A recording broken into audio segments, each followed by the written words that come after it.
So when I hear someone, making a case for not being alignment or making a case for why they need to jam ahead on the intellect and prepare and they can't stop, it feels the same to me. And it actually is the same. The resistance just looks different. And so I can feel when people have a resistance to planning or structure. And sometimes people misperceive that I do because I'm the flow guy, but I'm the flow guy, like holistically speaking. Yeah. And so I have no aversion to structure or planning. It's just, if I have an aversion to anything, it's structure and planning that's coming from resistance or coming from lack or coming from fear that's not actually in alignment. Yeah. Otherwise,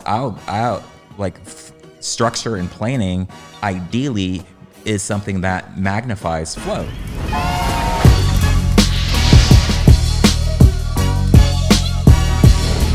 Welcome to the Tiger King After Show. I am Jason Exotic, and this is Oren Harris because he has flair. He has flair, yes. This is just how we dress, right? This is like we didn't coordinate this. Isn't it so weird when you show up to the party wearing the same outfit? Wearing the same outfit. What a coincidence. So weird. This is wildly uncomfortable. Can I take it off now? It's actually not. Do you feel how do you feel in your jacket? I'm feeling cozy. It's a little cozy. It's a little cozy. What do you guys think? Luke, Nuncio, how do we look?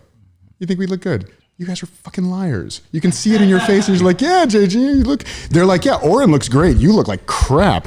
I get complimented on this jacket like crazy. You should get complimented on the jacket. It's an amazing jacket. Where did you get it? It's a Spirit Hoods. Who did I just hear about Spirit Hoods from? I have a friend who just told me about Spirit. What's the deal with them? Are they local? Are they like a LA thing? Yeah, my buddy actually started the company. No way. They're a bomb-ass brand. Yeah. Really? I can say ass, right? Bomb ass. You can say, yeah. No, sorry. You can't say bomb ass. You can say just ass. It's just ass. But as soon as you put a bomb with it, that doesn't work for us. That doesn't work at all. Dude, seriously though, I'm so happy you're here. Thank you for being here. Yeah, man. I'm stoked to be here. It's going to be so much fun. Yeah, so much fun. Oren Harris is his actual name, not Oren Harris. Although that's kind of a cool little thing. You could rock Oren Harris. Flow. See, and that's perfect because we're going to be talking a lot about flow. So Oren, to me, is just a really good friend. And actually, just really quickly, hold on, let's pause for a second. I feel like does this thing keep drooping? It's just like, do we need Viagra for my microphone right now? What's happening? All right, now we'll get back into the show. Okay, all right.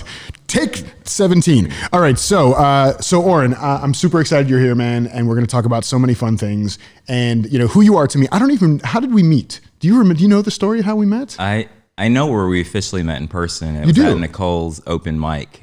But when I met you there, that's right. We'd already known of each other. Yeah, I remember that. That's right. And we both did like a spoken word thing. You freestyled the whole thing, didn't you? Or was probably. That one? I think you did. Probably. That sounds like an O thing to do. That totally sounds like an O thing. So that was super fun. And that was a very LA thing that we did because it was like a meditation circle, but also spoken word. Yeah. And shout out to Nicole Sylvester, who we love. Yes. And I totally forgot. That was the first place we met. And then we've just kept the friendship open over the last few years. I think it was like 2017 because that was when I first moved here. Yeah. So it's been 3.5 years. 3.5 years. Yeah. Dude, so Oren's a transformational coach, spiritual teacher. You work with leaders and high performers and entrepreneurs on their creativity, on intuition, on flow, on developing all those things for themselves. And what I really realize is that I don't know a lot about you from before that. Like I know there was like some teaching and some acting, but I don't know what brought you to the essence of who O is today. So can you tell me a little more about the story of before the O that I know now? Yeah, I would love to, man. Wow. Let's see how far back I want to go. So when I was a little bitty boy, when I was 4, little boy, I didn't realize you were Irish till now. That's something new I'm learning about you. Yeah. So when I was in school, I didn't know what I wanted to be when I grow up. I didn't know what I wanted to study. And so I was just trying on like different majors. I think I attempted business. I used to watch James Bond movies like James Bond, Bourne Ultimatum. I thought maybe I want to be a spy or like be in the CIA. So I tried on criminal justice for a hot second. Nice. I was like, no, that's not it. And then I finally settled on education, and partly because I was an athlete and I knew I loved sports. I knew I loved people. And so then my job, the only job I've really ever had, was as a teacher and a sports coach. You were a sports coach. Yeah. That's it. What was the sport? I coached football, basketball, and track. No way. Yeah. My first football team, I coached, we won a championship. We were undefeated. I have some crazy stories in that, in my coaching realm. And I was a teacher and a coach, man. And was this in Texas? This was in Texas. This is in Texas, okay. Because were you born in Texas? No, I was born in New York. Okay. My family's from Jamaica. And I was born in New York, moved to Vermont, then the Virgin Islands, then Jamaica, then back to New York, all before I was 10. And then moved to Texas from New York, which was like crazy culture shock. I'm sure. The only picture I had of Texas was like tumbleweed, one horse town. Everybody knows each other. Wait, is it not that way? Yeah, not exactly. And so then I grew up in Texas. And so when I got out of school and I was teaching school and coaching sports, I was still in Texas. And I did that for 4 years. And basically, I actually loved it and it was going great. And I loved teaching. And it just started occurring to me in the back of my mind. I fast forwarded to the end of my life and imagined myself sitting around with my friends reflecting on my life, playing cards or dominoes or something. Yeah. And I just had this image of like, what if, the feeling of regret for not having gone after my dreams, or just imagine what it would feel like. And so that both terrified me and inspired me. And so I took a leap of faith and left teaching and coaching when it was on the upswing. And so, which was really hard to do, but I'd started imagining like things I wanted to try or attempt. And I was like, okay, if I'm going to do it, I should do it now. And so with the blessing of, the school system, the athletic director, I left teaching and coaching. And one of the first things I got into was acting. And then I didn't want to be a starving artist. And so I worked in a moving company for a little while with a buddy of mine. And I was like, yo, maybe you could figure out a way to pay me more money. I can only do this temporarily. It's great because I could go on my acting auditions. Anyway, long story short, I started my own moving company. No way. You started a moving company. I started a moving company of all things. So you're still being a coach at that point, really, because you're bringing things from point A to point B. So like coach also is like a train or like a bus. So you're still a coach. I was still moving people. That's true. You were still moving people. You were transformational even in that. Yeah. And literally when I had the moving company and I would be on the phone booking moves with customers, somehow I always wind up talking with them about their relationship or about their business or about their family. How does that happen though? Like, is it just that they feel you're inviting and you're warm and you're open, or do you hear something and you're like, oh, by the way, I think both. Yeah. Especially in the beginning when me and my partner were going on the move still, we were making 10 times more money because we owned the company. Right. It would, I guess my openness, my curiosity, and just the things I would notice, and the people were kind of struck by my essence and by my listening, and it would just happen. And so my moving company started going good. The acting was going good. And I had another defining moment, kind of like when I left teaching and coaching. And that came about as a result of having lunch with a lady who had a really successful moving company for 25 years. And she was a great entrepreneur. And I was picking her brain and I said, what made you successful? And she saying the usual suspects, hard work, management, focus, She said, but most of all, my life coach.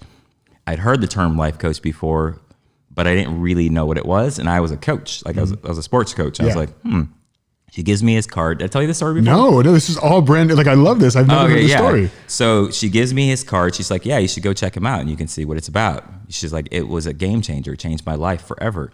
So I go to this life coach. I'm totally open. I'm curious. I was like, okay.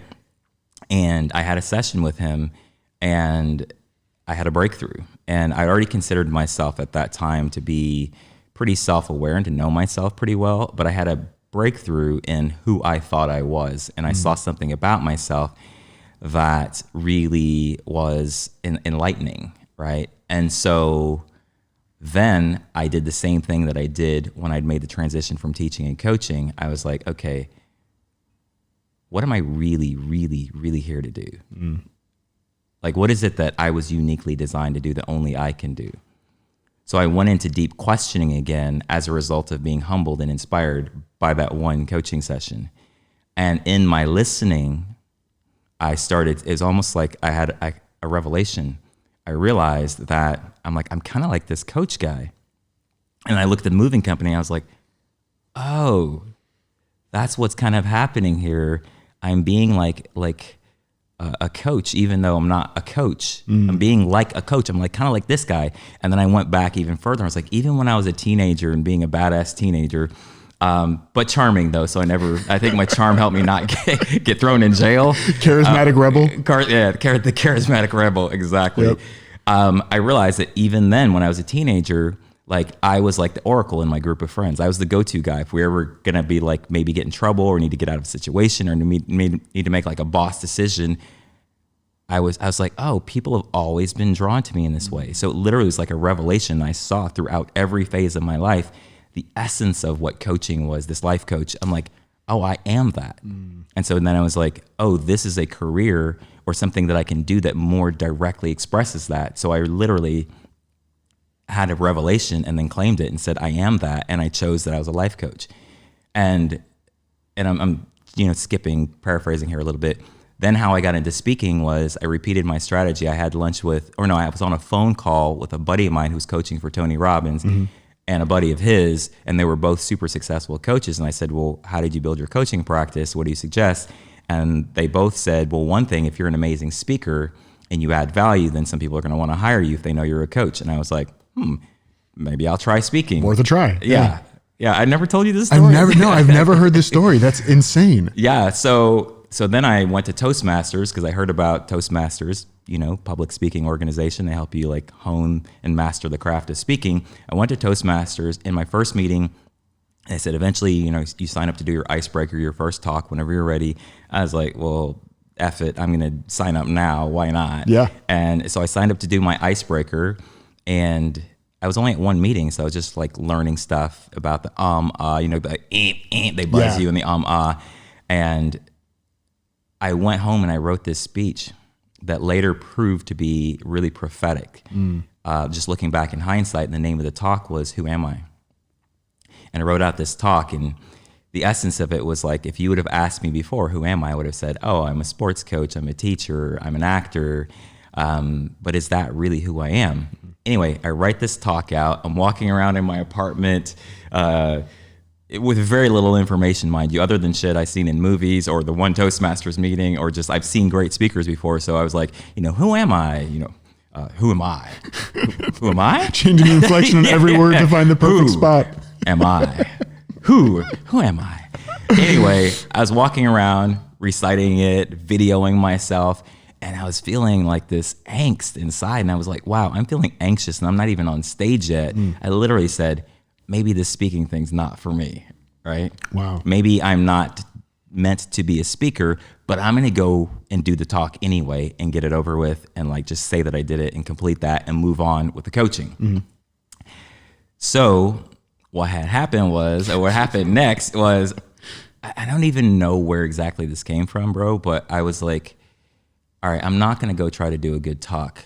I'm going to redefine what success is to me. Success will be me going up there, doing the thing, speaking from my heart, and that's it. I'm not going to try to get the inflections or the ahs or try to do a good talk. And I said this like prayer of sorts, and I still remember this. This was maybe 15 years ago. I was like, dear God, I give this talk to you. I give this to the space inside myself where I'm most authentically myself. And I had a moment of surrender, and then I went up there, took my time, connected with the audience. Who am I? And I did the talk, and it was like a blink, and when it was over, I got a standing ovation, which I was so present and receiving, but I was kind of like observing myself, like kind of like the ego in the passenger seat, like what the fuck is going on here? I'm in the back of my mind, I'm thinking these people have no idea. I was like, fuck it, you know what I mean? Yeah. But yeah, people are like, standing ovation, and so that was surreal, but I was still very present. I go to the back of the room, and I'm sitting down, just contemplating like what just happened, and I get all these feedback slips from the people, like dumped onto the table, like these little strips of paper, and it was like, amazing speech, great speech, made me cry, really moved, wow, profound, moving. The president of the club compared me to Martin Luther King. Whoa. So I'm just like in in awe and like humbled and like, whoa, at the same time, taking in all this feedback. Then when the meeting's over, people were coming up to me, it's almost like they were trying to articulate their experience, and they were like, just like, wow, that was incredible. And they're like looking at me like almost like I was an alien, you know, like, like, wow, that was thank you. And I was just doing my best to take it in. I was like, well, thank you, thank you. I appreciate it. Thank you. And then this was my second revelation, kind of like I had a revelation with coaching, because coaching and speaking, I was not groomed for that. I never aspired towards it. I never even thought about it before. Yeah. In that moment, when I went home and reflected, first I was like, what happened there? And I paid more attention to, I was like, what was I experiencing when people were giving me these compliments? And I just listened, and I was kind of in a meditative state and listening. And the first thing that came to me is that at the end of the day, everyone just wants to be themselves. And because I was willing to bare my heart and my soul and be authentic and be myself, I wasn't just speaking to their minds. It wasn't just the content of specifics of what I said. It's that I was in my heart, so I was speaking to their heart. I was in my spirit, so I was speaking to their spirit. And so they were moved by that. And then I was like, well, if that's what speaking is, clearly I whatever that is, I can do that. Yeah. And so I literally, kind of like with the coaching, said, I am that. I recognize that I am that. That's part of my essence naturally. I never went back to Toastmasters, and I literally was like, I'm a speaker. And that's how I got into speaking. And one of the first things I started speaking about, because I remembered that sensation playing sports when time would slow down, I'd be in the right place at the right time, my next level performance, the zone is what athletes call it. Yeah. The flow is now what we're calling it.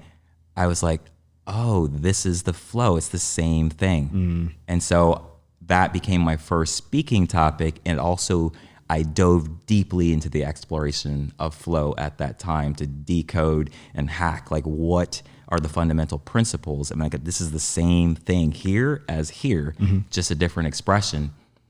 And so I've been speaking in the flow and even about the flow ever since then. Yeah, in the flow and of the flow and of the and flow about and the flow, about the flow. All in one. Yeah. Dude, that's incredible. Okay. So taking a step back, the reason we're having this conversation, not the only reason, I wanted to have you on the podcast at some point anyways, but we just had coffee a week or so ago at Bulletproof. Yes. And it was really funny actually. So, at the time of this recording, we've just now been able to go and do outdoor dining again in LA. And so they still have regulations. So, Oren and I are sitting at Bulletproof, sitting outside, and we sit at a table, and the tables have a little sign on them. They say 2 people max per table, and both people have to be from the same household. Same household, right? And we're like, what the fuck is this shit? We're not really. So then we go out of our way to like consciously say out loud things to make people think we live in the same place. Right. So we're sitting there and it's like, oh man, it's so great to have coffee with you, like I could at home, roomie, because we live together. And it was. Hey, did you put the clothes in the laundry? Yeah. Oh, thanks, bro. It was such a fun thing. But part of that conversation. And part of conversations you and I have had tons of times is about this distinction between prep and presence. Yeah. Right. About prep and presence. So on the far left-hand side, it's prep, meaning like obsessively needing to know everything and like controlling and just tight grip on needing to know every single perfect piece of information. And then the flip side of that presence is complete surrender, complete flow, nothing at all, no preparation at all. And so I'm really curious for you, this declaration of I am that. And I would love for you to share more of where in your life and in your experience, how has prep and presence flowed for you? And the reason I ask this is because obviously I just love having this conversation with you. But if I were to say like I want to be an airline pilot, me simply saying I am that does not prepare me to fly a plane. So, but then when you're flying the plane, you do have to have full presence of what's going on. So for you, like, how do you balance this, like the need for instruction or the need for learning and deepening and growth with just being present in the moment and being an I am that of whatever it is you're doing? Yeah, that's a great question. I see no separation from with prep and presence in that. Even the preparation that I do, because it's not preparation versus presence, it's really just presence. It's still the flow. So even my decision to prepare, how much I prepare, what I'm preparing, the very act of preparing itself, the way those are harmonized, or the way I guess you could say it's a balance, but the way they're harmonized maybe is more accurate, is that I'm if in being present and I'm about to go do something or I'm embarking upon something, then I'm tuned in. And when I'm tuned in, I'm receiving information not just from what I can see and what I know and from my intellect and from my wisdom, but I'm receiving information from intuition and from the infinite intelligence that's inside me. And so that doesn't exclude preparation. It's just that I won't prepare based upon a mental projection of my mind that might include a belief system about why I need to prepare and what's going to happen if I don't prepare. And so if in that stream of inspiration and presence, I'm guided or led or inspired to prepare, then that information to prepare will come to me and I will follow it. And it won't feel like I'm having to prepare. It'll feel like, okay, this is what's going to maximize the experience. But the way I'm defining maximum is also being connected to spirit and connected to that broader stream of intelligence that really can see more accurately what is going to allow this to be most optimal, most effective, most potent. And so if preparation is in the flow and is going to enhance that, then I'm following the directions of that preparation, which is quite different than let's just say 20% of my preparation is coming from survival. It's coming from my mental structure, my ego personality structure that has its own agenda that, and so maybe then part of my preparation, part of the time I'm putting into preparation, part of how I'm preparing is if it's being influenced by this other mechanism, then it's not necessary, first of all, because it has its own agenda. And so that would be the preparation that I wouldn't do, or that I would do my best to trim down and kind of identify. I did this with a client today. He's a CEO of a couple of companies and he's preparing for an event and he's making some clutch decisions. And I just simply he was in a state of kind of like debating and weighing and preparing, right? But weighing a decision. And all I did was help him to put aside the outcome for a moment, right? Put aside the mental structure just for a moment so he could tune into spirit. And now, along with his wisdom and his intellect, also have the more subtle sense of intuition to see like what's the flow, right? And then his decision and his preparation got optimized by tuning into spirit and being present.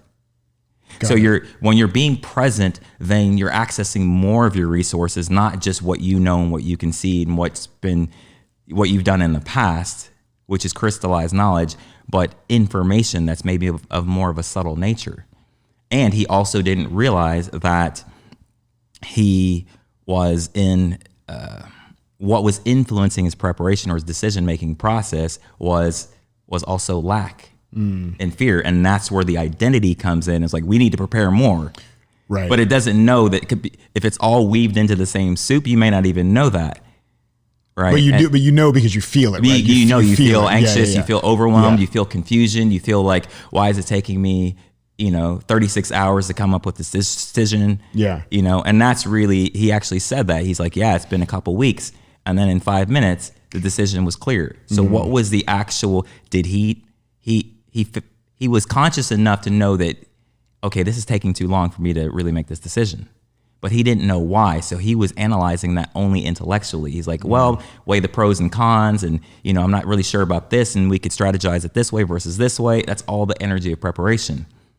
So it sounds like, and correct me if I'm wrong here, but if I distill this down, it feels like it's not only inspired preparation, but it's kind of motiveless preparation. It's not like I'm preparing because I feel like I need to fulfill this part of my identity that feels prepared, or if I do this wrong, I'm going to fuck it up and screw everything up. And it feels like it's a different energy being brought to preparation. Yeah. It's the point at which separation comes. Separation meaning we are mind, body, heart, and soul or spirit, right? And we have all of these resources to draw from to move towards our goals, dreams, desires, objectives, whatever.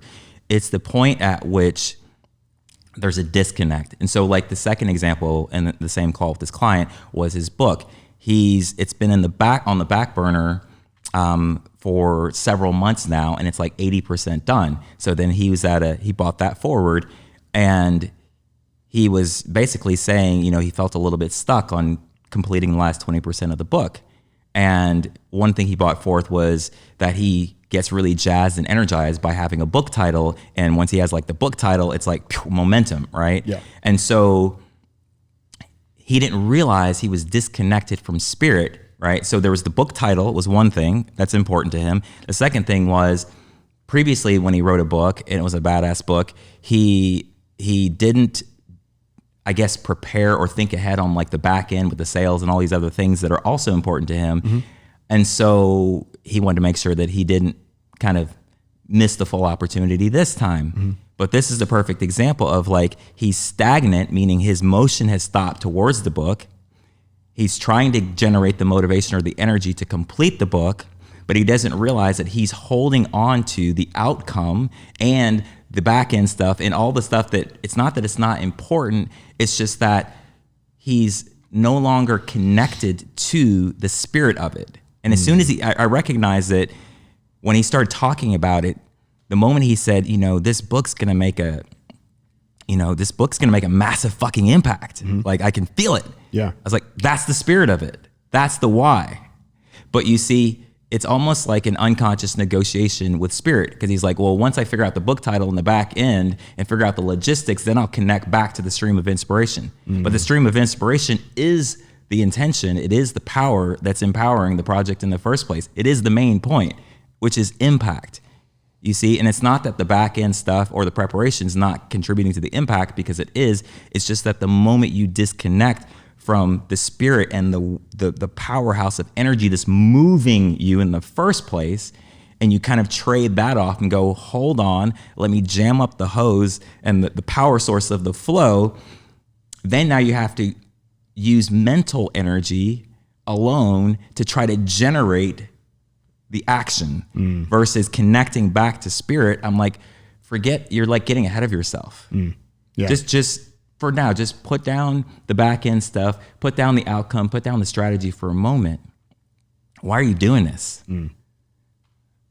Right? I think it's a struggle. Yeah, I think it's a struggle for high performers a lot though, man. And I definitely have been there before too, where it's almost like, it almost feels sometimes, I think, irresponsible to put aside the logistical, like all the hard, the back end and the strategy and all that stuff. It's like, once I get that nailed down, then I'll feel like I deserve to now tap into the flow and all this other stuff. But it sounds like what you're saying is that it's the other way around. It's the other way around. I mean, even logically, if you understand, and I think most people can at least understand and probably have experienced it, is that when you're tapped into the stream of energy, whether it's inspiration, passion, just the spirit of it and the heart of it, then you are more intelligent, you are more creative, you are more efficient, your body's better, like everything's better.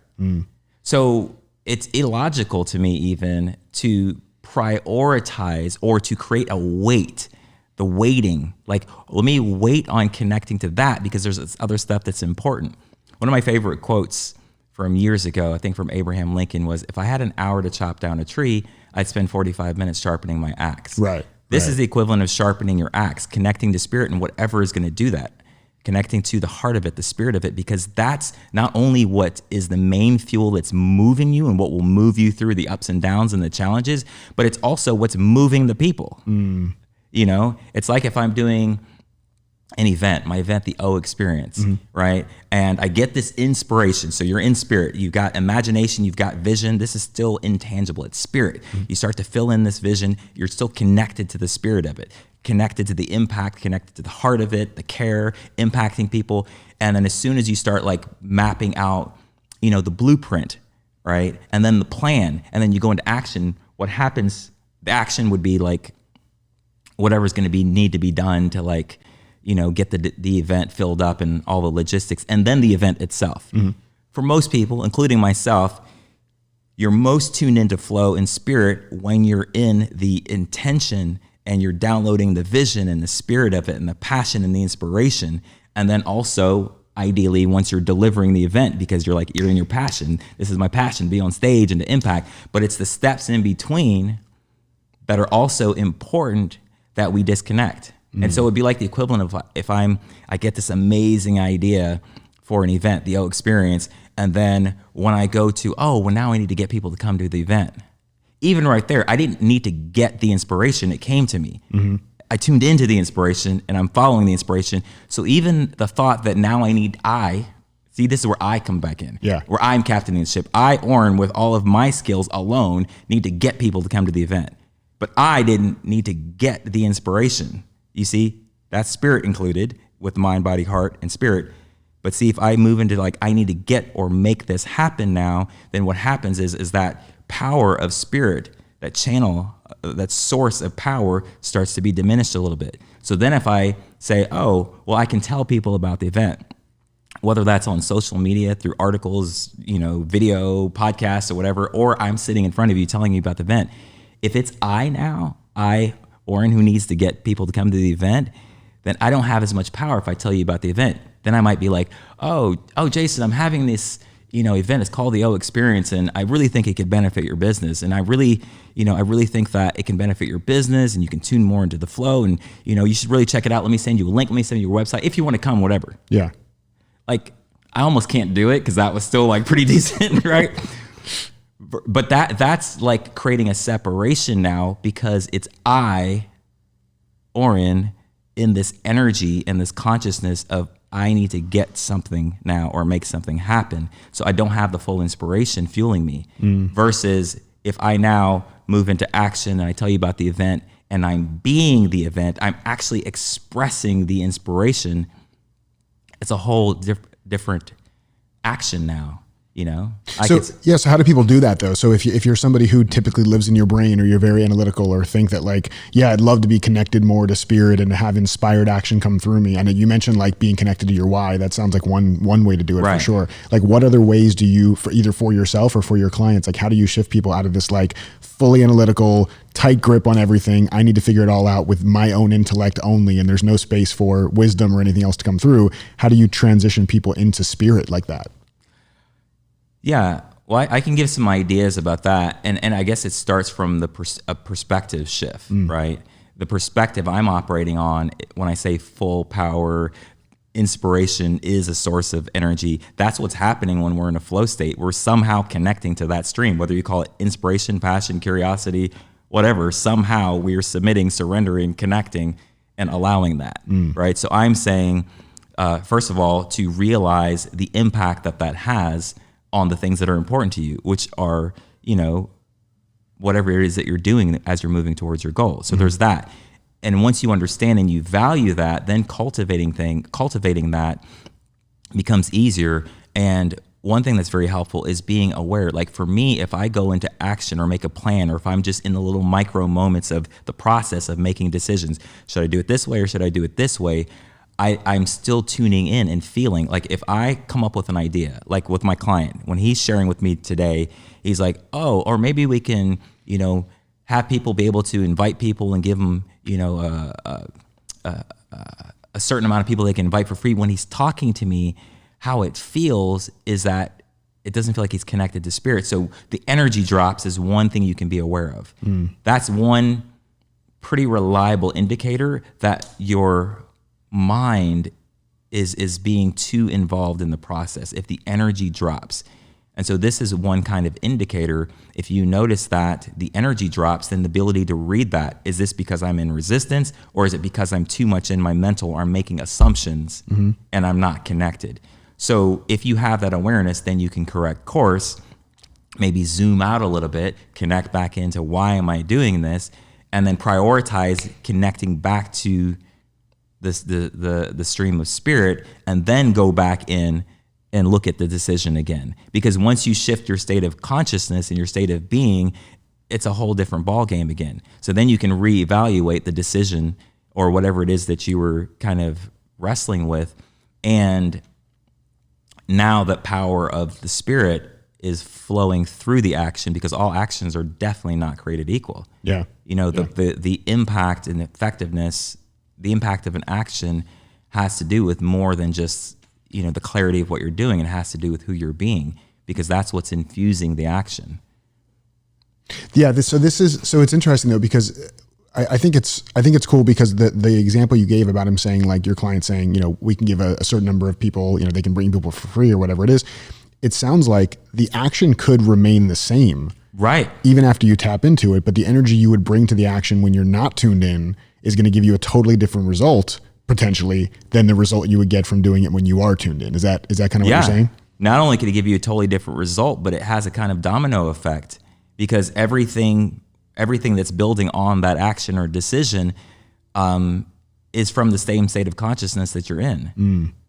You see what I'm saying? So everything's being influenced by that.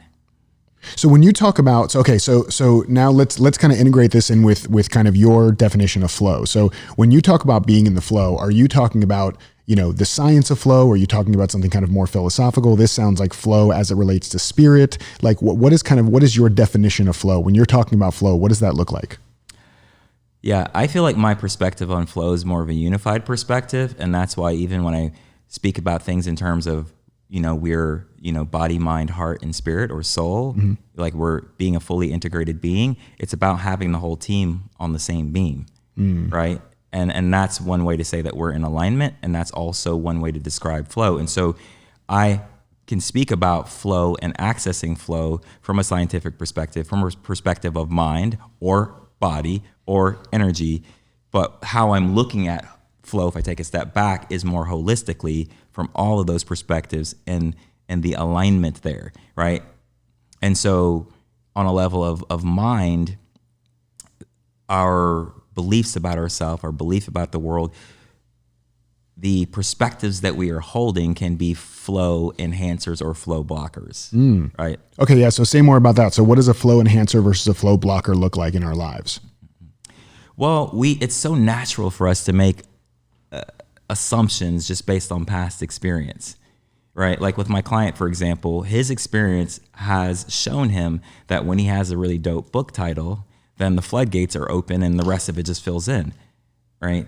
And so there's nothing wrong with that. But to believe, and this is what he didn't know, to believe, so because that's my experience, that means that the floodgates aren't flowing right now. The route to get there is to get the book title. You see, now you've narrowed the infinite field of potential into one possibility. And as soon as you start believing that that's true versus that has helped in the past, then that belief that that is true becomes the thing that blocks the flow. So his attunement to like, what are the other 18,000 options that I could do? They're all gone because unconsciously he's like, well, this is kind of, I know myself. This is how it works for me. Yeah. And to believe that, that's a flow blocker, because now you're blocking out any information, any intelligence, any idea that could come to you that's different than that. And because it's positive and it's worked and it's so connected and it's so like viscerally like, no, this is who I am. Yeah. That's what blocks the flow then. That's because so weird though. Because now your human is shaping the flow. You're saying, no, infinite field of potential, other 18,000 options and perspectives or whatever. No. I know this is who I am. So now you're confined into the I, which is your identity, which is not bad because there's some real sensation there of like, I really resonate with this. This is what's worked for me. This is my jam. So there's nothing wrong with that, but it's the belief that it's when the human attaches to that, attaches to that, that's a flow blocker. Because the flow could be like, oh, but this time, maybe 9 out of 10 times, that's the way it happens. But this time, it's going to happen another way. Right? So even if it's been a flow trigger for you in the past, you're just saying don't narrow your field of vision so tight that you think that's the only way. As soon as you try to catch lightning in a bottle, it slips away. Yeah. So even a flow trigger in the past is in the past. It's not that it won't work in the present. It's just that if you're an evolving being, if you're living really on the edge of your own evolution, then you're this dynamic being who's changing. And so your flow triggers have to change proportionately with you changing. You see what I'm saying? Yeah. And that's why if you're accessing a past and you're holding on to it, then maybe it's not. And so what I felt in that was he was not connected to, because he was waiting for the book title as the thing that's going to unlock the flow, he disconnected from the flow of spirit, which was the enthusiasm when he said, this is going to be a massive fucking impact. Yeah. I'm like, that's the flow. he's unconsciously negotiating and say, hold on, I'll give you my attention and tune back into this feeling and like move with the momentum of this feeling, you know, both inwardly and outwardly, like moving into actually sitting down and with the book and doing it. I'll move into that flow that's already flowing as soon as I get the book title. Is that not a kind of arrogant like decision? Like, no, flow, hold on. This is the flow. Yeah. Because it's been the flow in the past. No, that's not the flow. That's our human innocently going, no, I know what the flow. I know myself. But it becomes a conditional. It becomes a conditional thing. Like I'll only dance with the universe if the conditions are met. Which in my past, the conditions being met means I have a title for the book first, before I dance with the universe, before I dance with the flow. And part of his flow is, and part of from the first time we met, he said that.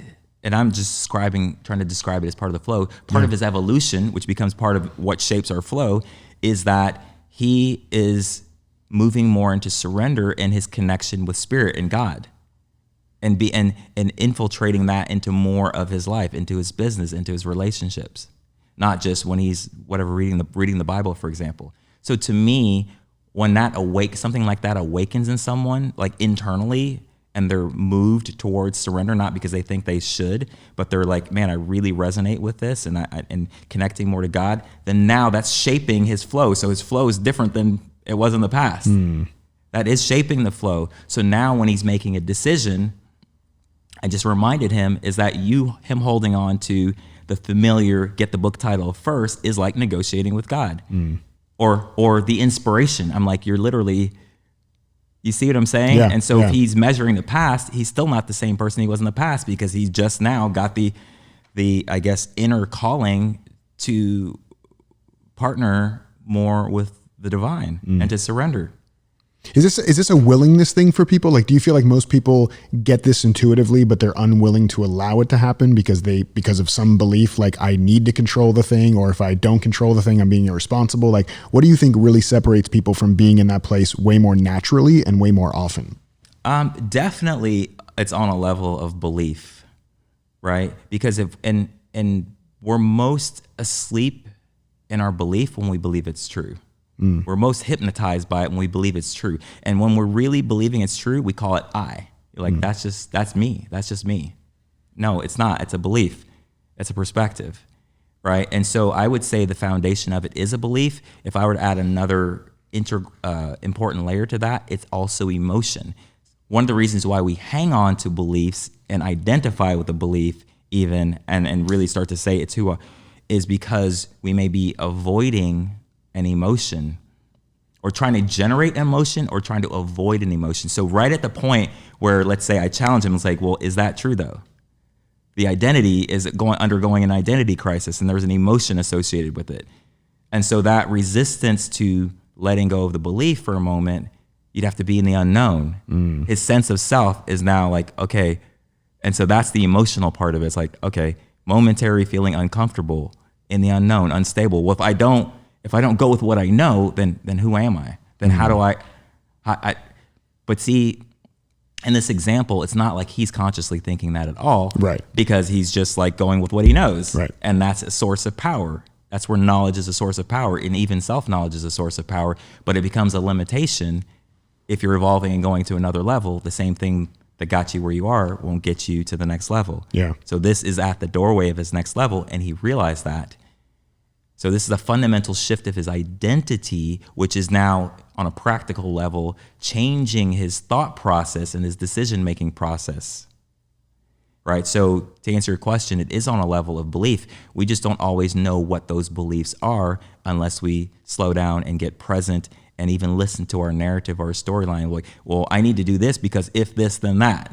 Right, or if I don't do this, then that. Is like, but is that true? Or is that just what you know? So it's that step into the unknown sometimes where it's the greatest resistance, because the sense of self may feel scary, destabilized, disoriented, maybe like an example I think I may have given you with this guy who's a CEO of a company, and he's trying to put out some like major fires in the office place, and he runs a team and whatnot. And he's just been under the gun for like 2 months trying to solve this problem. And in 5 minutes, just inviting him to like let go of it for a moment and tune into what he's really feeling. What it came down to was he didn't know what to do. That's why he's racking his brain and channeling his resources. He's resourceful, he's driven, he's competent, he's capable, which is great. It's not that you need to let go of those. It's just that once those become an identity in a way that has a polarized charge, meaning because I am capable and resourceful, that makes me valuable. That makes me worthy of love.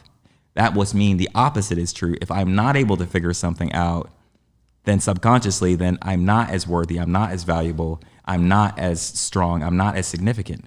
And so if that's in someone's consciousness, which it was in this guy's example, then he's going to be in a state of control because, and it's like, keep grinding, which on the surface, it's like, well, yeah, this is really important. Want me to stop grinding? But the moment of breakthrough was when I said, how do you feel about not knowing? He's like, it's frustrating. That's why I want to know. It's like, I'm frustrated. I say, okay, well, how do you feel about that? Okay, you're frustrated. How else do you feel about not knowing? And he's like, it's pissing me off. It's so he started to get to the layers of emotion and connect deeper to himself. And then I phrased it in a way probably that his internal dialogue was saying, I got to be him for a second. Yeah. And I wasn't trying to be an asshole, but I said, how do you feel about the fact that you can't figure this out? That you're incapable of figuring this out? And then another depth happened, another depth. And it was like a vulnerability. And then he felt shame, which is now revealing the underpinnings of his identity that he's just being himself, right? Shame. And so just being with the shame, I would say I took him through a process of being with the shame and releasing the resistance and the judgment and the shame and bringing more love really into the shame. Then within 2 minutes, an idea, because the flow's open now and he's not just confined into his own intelligence and what he knows, his channel's open now. He comes up with an idea, a genius idea to solve the whole thing. He's like, I'll just reach out to this person and enroll them on supporting me on this problem in this way. And it was just like so crystal clear to him. And I asked him, I said, where do you think that idea came from? He already had the idea inside of him, but it was blocked by his resistance to the unknown. The resistance to the unknown. Yeah, there's nothing wrong with the unknown itself. It's just the resistance, which is ridiculous because we're all in the unknown right now. We don't know what's going to happen in the next 5 minutes, but we create the illusion of security, and it's our attachment and identification with the known, and how we put our power in it in such a way. It is powerful to know, right? Obviously, but if we put our power in it in a way that we are resisting not knowing, and these are points of resistance, like defining yourself as not only am I capable and resourceful of knowing, like capable of knowing, which is a God-like quality, resourcefulness, right? The ability to know itself, that's a pure divine quality. But when it starts to becoming an identity, it's like, and that makes me smart. And that makes me significant. Yep. And I'm the guy, I'm the man. Yep. I'm the man in the company who knows. I get paid for knowing. So this is my drop. My drop moment. Yes. 1,000%, man. The identity thing. This is really deep stuff. And this is something where I want you to re-listen to whatever, all the stuff Oren just said, because I think there's so much gold in there.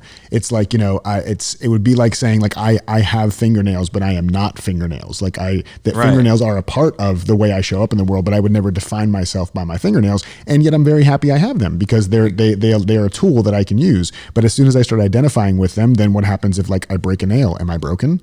Like that's it. Exactly. I'm done. And I need to do everything in my power to protect my nails from being broken, because if my nail gets broken, then I'm broken. So this is so powerful, because I think this is this is a practice I have to do for myself as well. When I find myself getting like upset or angry or whatever it is, it's what is the emotion that I'm afraid of feeling, and what part of my identity is threatened if I accept that emotion.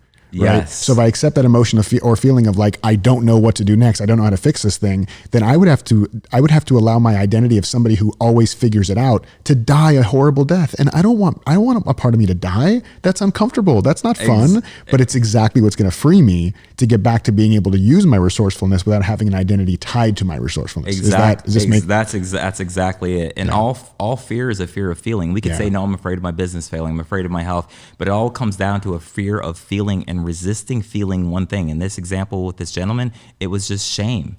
And feeling shame feels uncomfortable, but it's not going to kill you. And it's like, if we resist that and kind of manage it subconsciously, or suppress or repress or manage or contain or control, then on one hand, we might say there's a payoff because, I'm not having to feel that thing, right? And I'm able to keep moving forward. But really, once you get kind of jammed up and you jam up the flow, then you're operating way less efficiently, you're less creative, you're less innovative, you're less everything. And so it's coming with a cost. You may not always be able to see what it is, but it's like, in the end, like a practical example of that is with this gentleman that I'm mentioning. He was spending a good 2 months with his mental power, his action, his thought process, his energy, his emotional energy, trying to jam away at this critical challenge that was essential to his work and everything. So in 10 minutes, he solved it. And so going back to the chopping down the tree axe, he's like swinging at the tree, chop, chop, chop, chop. And I'm like, hold on, can you slow down for a minute and just feel this? It's like, no, I'm already behind on chopping trees. I got 100 more to chop. And, usually I chop 100 an hour, you know what I mean? I only got 10 minutes left, so I don't have time. That's like saying, hold on, spirit, hold on, heart. Let me captain the ship. I'm the tree chopper alone. My intellect, what I know, is all of my power. You see what I'm saying? Totally. But then in slowing down and releasing that resistance, then the rest of your power comes online, and then literally in 10 minutes, 2 months, 10 minutes. So it'd be like if I said to him, hey, you got 10 minutes? He's like, oh no, dude, I'm chopping trees. I don't have 10 minutes. I'm like, but you're wasting time. That's a very literal, practical example of like, okay, 2 months. Even if I said, hey, let's spend a half a day and we'll kind of drop in and sort this out. It'd be like, no, I'm behind on all the shit at the office. I'm behind on chopping trees. I don't have a half a day. For sure I don't. Like, is that true though?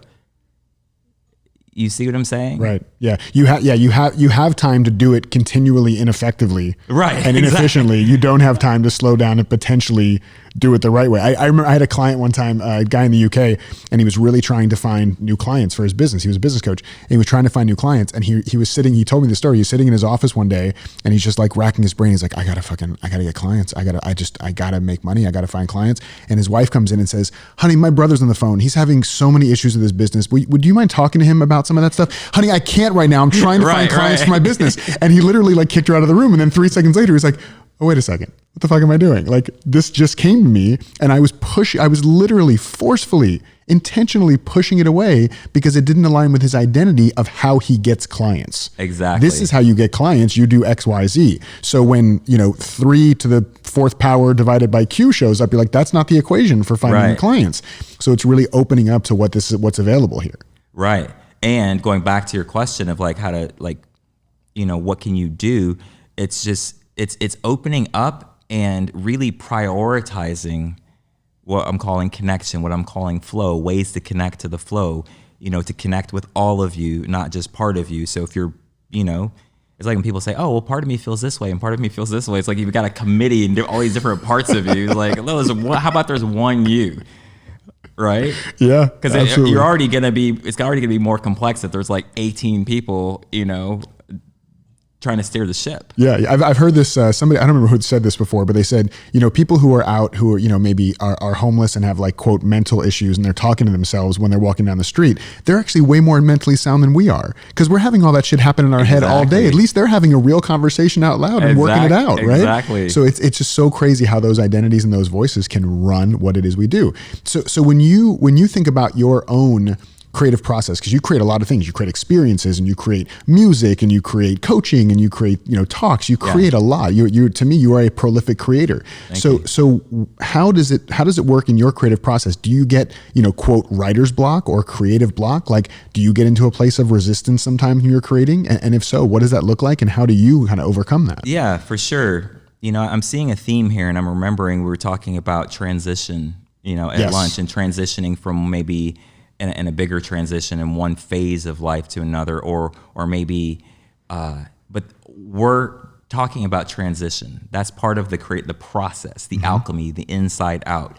So we can talk about it on a micro level, on a macro level, in terms of creativity, in terms of business, in terms of recreating yourself, entirely, but it's the same thing. And I really just want to highlight that first. And so with the creative process, part of it is mastering the art of transition. And this is the point at which you could say the death of the identity, and then the rebirth happens, right? To use the example with the CEO, he had a kind of quick death and rebirth moment and on a very micro level, but that's still the same process. And I guess that's one thing I want to highlight here. And so, when we have a forward momentum in a creative process or in a business or in anything in our life, it's the ability to really master these transitionary moments where we're in between a question and an answer, a problem and a solution, a vision and a manifestation, and to be able to navigate that more effectively, I think is one practical way to describe this process that I'm describing from the inside out. Yeah. Right. And so I do the same thing creatively. If I feel creatively blocked, it's my ability to read the resistance, right? Because you could just automatically just power through the resistance, and sometimes that's the best thing to do. Right. But again, I wouldn't put that on autopilot and say that's the only thing to do, because that means that you're exclusively operating on the self, the ego, what's known, right? I know there's a block, and I know that I know how I can get through the block is to Nike it, to do the Nike method. Yeah. Just do it. Just do it. Just do it. Or the Shia LaBeouf method. Yeah. Yeah. Dude, do it. Yeah. Can I take my jacket off? Yeah, for sure. I was totally going to plan on taking mine off, but my new identity is Cruella DeVille, the life coach. So I'm going to roll with it for now.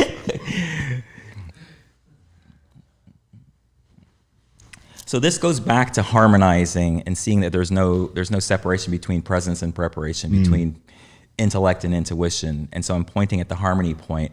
And so, for example, the just do it method to power through resistance is brilliant. It's genius. It can take you to another level. But the moment it becomes an identity, the moment it becomes a fixed point of knowledge, then now you have to cut spirit out. You have to cut the flow out. Because what if flow says, oh, in this instance, actually, if you do it this way, it's going to be the thing that actually works. You know what I'm saying? There has to be an openness there. If you want to operate with all of you, meaning the rest of you, spirit, the infinite intelligence, intuition, the flow, this higher intelligence. And so for me, I'm listening, and I don't see any separation between like planning or preparation or just power through it or something else. It's more about the discernment, the listening. That to me is presence. That's tuning into spirit. And that allows me to read resistance. Be like, okay, is this resistance right now because I'm not meant to be doing this? Or is it because I'm meant to be doing this? There is a flow here there is a flow here. But I'm resisting this for some reason. So in that example, then using the power of my will to get my body in motion to just do it is going to be effective because there already is a flow there. Right? Yeah. But it's the discernment, I guess is what I'm saying. The ability to read, which is harder if you've made an identity.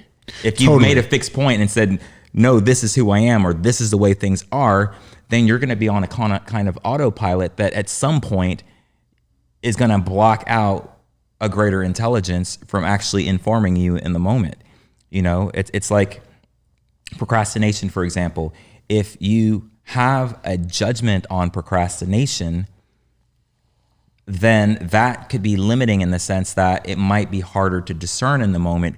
Is this procrastination or is it not? Because if you're like, oh, I'm the one who doesn't procrastinate, I'm the one who gets shit done, then peel back the layers of that, what you're really saying is, oh, because I can get shit done, that means I'm valuable. Go deeper than that. Unconsciously, what you're saying is, oh, and I'm worthy of love. It always comes down to that. It always comes back down to that. Worthiness. So if you have that operating, then this principle of beating procrastination in its genius, maybe 9 out of 10 times, that's the most genius thing you could do, is to power through it. But that one time will never come to you if you have an identity that is rooted in judgment on procrastination, right? But if you kind of take a step back and move into humility, move into surrender, suspend your assumptions for a moment, then you can actually read the energy of the moment. It's like, oh, this resistance.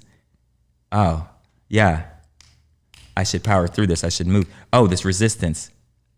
Oh, it's because it's not actually in alignment. Or it's not actually the timing, or it's not actually the best thing, even though it was in the past and everything I can see is telling me that it is. Yeah. It's not. That might take faith, but that discernment and that muscle can be built just as much as you can build,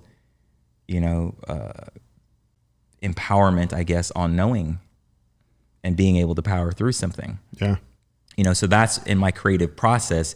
These kind of seasons and cycles of like expansion, contraction. One of the core abilities that I'm saying is developed in many ways. One of them is by love and by humility. Then the core ability would be the ability to discern the resistance, the contraction, and be like, is this contraction coming from a mental projection, from my ego, or from the self, an assumption that I'm projecting or a judgment that I'm projecting, and that's creating the resistance?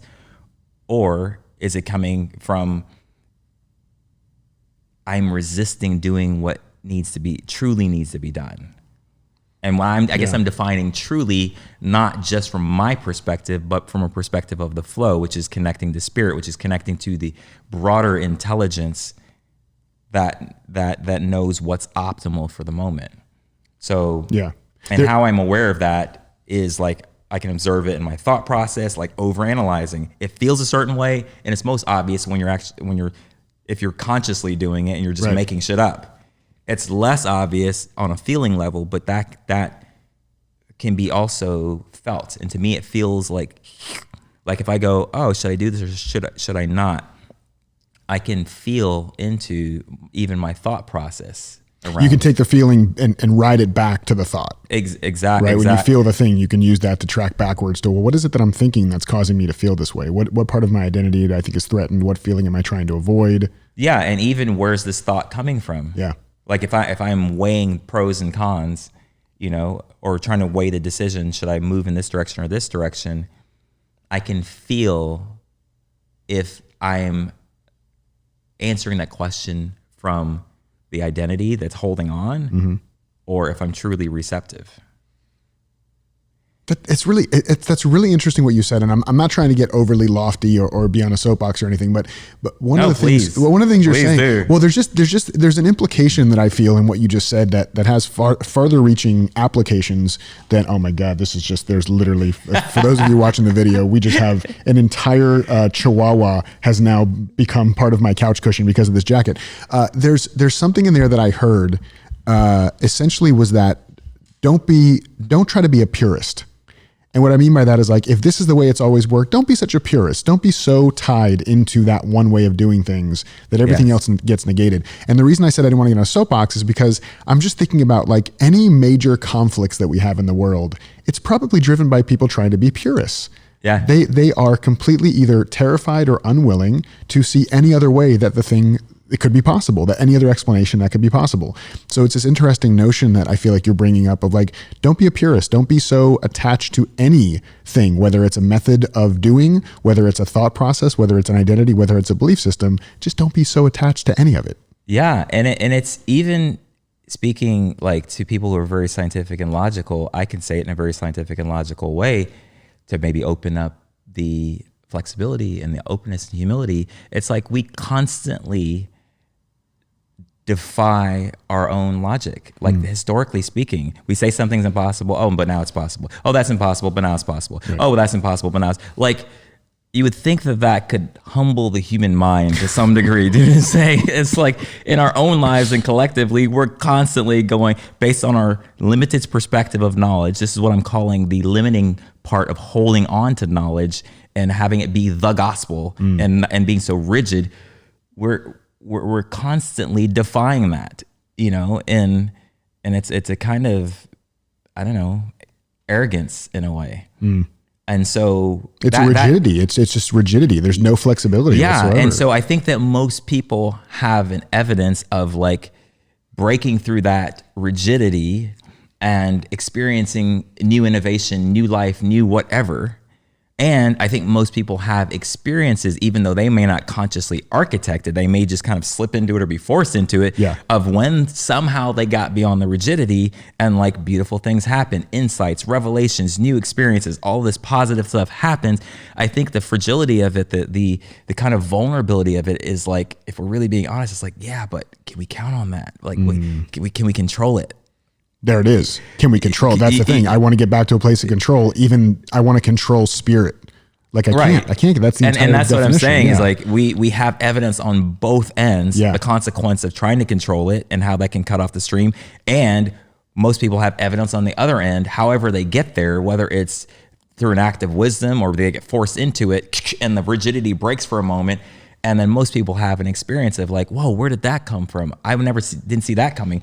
Or, oh, wow, this other option came in, this magical, like, and so we have a positive reference point for letting go. And we also have negative reference points for holding on, most people, but we still make these negotiations. And it's right at the point of that negotiation is often where I guess the work is and where I'm meeting people and where I've learned to understand and know myself better and how to kind of navigate that, and choose how I want to operate. And kind of recognize when I'm actually holding on. This whole idea of surrender, it's counterintuitive because like the very part of us that needs to surrender doesn't want to surrender because it's like it's death. And death could mean, that would mean I'm insignificant. That means I'm not smart. That means I don't know. Yeah. But that's what's happening right at the edge of someone's world or right at the edge of their identity when they're going to the next level of whatever is that.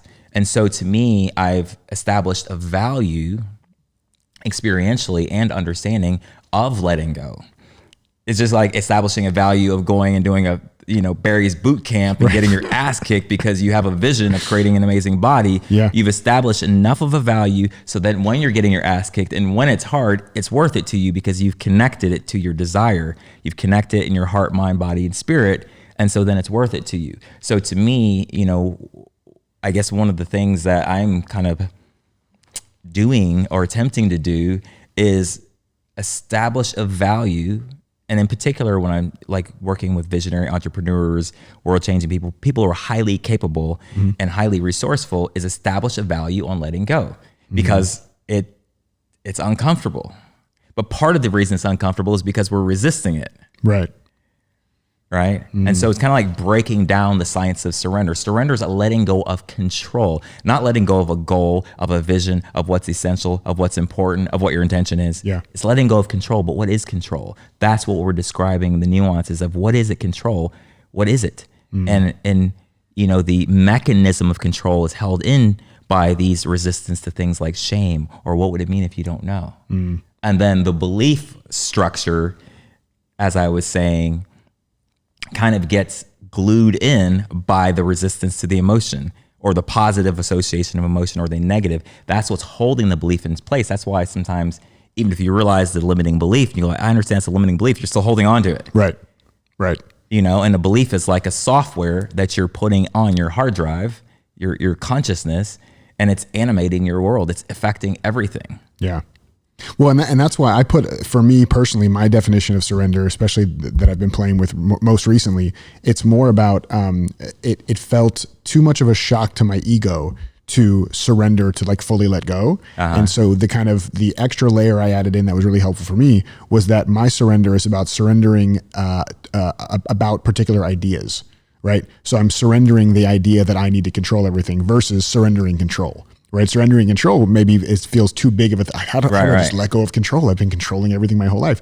But if I can let go of the idea that I need to control things, it feels like there's a little bit of space that my ego is like, oh, okay, if it's just an idea, then I'm okay with that. But I'm not okay with you actually releasing control. But you get the same outcome. Yeah, happens. I think that's great. Yeah. You know what? One thing that sparked to me going back to when I started teaching, or went from teaching and coaching, became a coach and a speaker, and the whole flow thing, is another critical moment in my life during that time period was I was in a relationship with this woman and was in love with her, and it was an interracial relationship, and her parents, did I tell you this story? Yeah, I remember this one, yeah. Yeah, so her parents were like, we'll just say, I was gonna say not overtly racist, but that's like trying to compliment them, right? That's they're only a level 2 racist. They're old fashioned terrible. That's all. Yeah, that's fine. Yeah. So they were not in favor of our relationship, right. And then her dad passed away, and I told you we lost a child and all these. Anyway, the breakdown, the amount of stress that put on the relationship, and the breakdown of the relationship amplified my desire to put the relationship back together and to continue to thrive and move on with our relationship. But the inability to do so, the intensity of the chaos and the difficulty, combined with the strength of my desire to figure it out, put me into a forced state of surrender. And that was one of my first key awakenings and positive associations with surrender. And so over time, I was like, well, what if I volunteered surrender and started to understand it more instead of only getting forced to? So one last thing I want to talk about on this subject for now, and I mean we can keep going deeper into it, but you know, when you look at the people who are the self-proclaimed high achievers, high performers, all that stuff, then getting them to loosen their grip on control and their identity and all this stuff to be able to take more inspired action that's kind of spirit infused instead of intellect infused, that's amazing. I love that. The other side, though, there are the other side of people that I've seen, and this is no judgment at all because we all have our own ways that we try to assume our identity, but it can be so easy for some people to say when something comes in their life or they need to take action on things and they say, oh, you know what, I'm not feeling guided by spirit, or this feels out of alignment, and then they don't fucking do anything. So I'm curious, what do you do on that side of it when people are kind of using a connection to source as an excuse to not do something? How do we bring them towards the middle in the same way you bring the high achievers towards the middle? Yeah, that's a great question, man. It's very much the same way. It's connecting them deeper and to be more present with what's actually happening in their consciousness, in their emotional body, in their mental body, because that's where you can locate the resistance. So I can feel immediately if someone has a resistance in the other direction, like a resistance to structure, a resistance to planning, and then an accompanying belief that goes along with it. Like on that side, it might be, you know, consciously or unconsciously, they're thinking, well, if I plan too much, it's going to kill the flow. I'm like, says who? Right.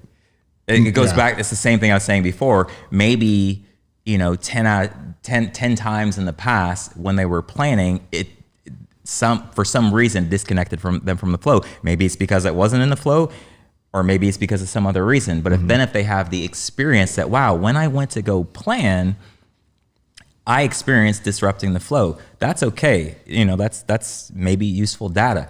But the conclusion, if you conclude, then now you're potentially disconnecting from spirit again. So even if somebody's talking about spirit and about the flow and about how that allows them to not plan, you're still making a separation, right? Because the assumption is that planning in and of itself disconnected them from the flow. Right. But who knows? So it sounds like if you're rationalizing for either side, if you're rationalizing for control or for flow, you're missing out on the potential to actually experience what flow actually feels like. Right. And so you could essentially say that somebody's arguing that they're in the flow and saying, I'm not feeling it, and it's not in alignment, and that's the flow. For that person, I would say, well, you're not actually in the flow. Right. You're operating on a mental construct of an idea of flow. That's something you're holding in your identity structure that's holding you in a state of resistance to feeling something else. Yeah. So it's the same process. So it's checking, it's the same exact in. Process. Yeah. So you may say, oh, I have this identity of somebody who's a free spirit. And so if I sit there and plan something, then that threatens my identity of somebody who's able to just be in the flow and not plan I'll give you a good much. example of one that I had years ago that I deconstructed. And this is where I started realizing there's no separation, or need be no separation, between preparation and presence, between flow and structure. Was that I realized that certain structures of like planning and time, or like a structure of business that I was engaging with someone in, I would feel a kind of like tightness. And my first assumption was, oh, it's because the structure itself is like, you can't contain flow. You know what I mean? Yeah. This was years ago. And then I realized a more subtle nuance that was kind of a revelation. I was like, oh, it's not the structure itself. The structure itself might be perfect.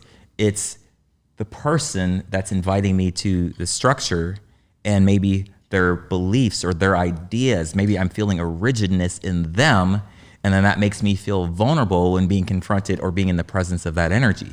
So then it'd be like if you said, hey, let's do this podcast, for example. This would never happen with you and I, but if you said, hey, let's do this podcast, and if you were coming in with a bunch of beliefs about like, hey, make sure, you read your lines and prepare and do whatever, because like, that's just the way that we do a good podcast, then maybe I might feel, I don't know if I feel aligned with this, but maybe what's the resistance might be to that energy that I'm feeling, which to me, if I'm in the flow, then maybe it's an invitation for me to be bold, to be courageous, to be vulnerable, to speak up and to say something. Yeah, I love so that. then I'm resisting something. Yeah. It's actually happened with, not in a conflicting way, but with Mind Valley.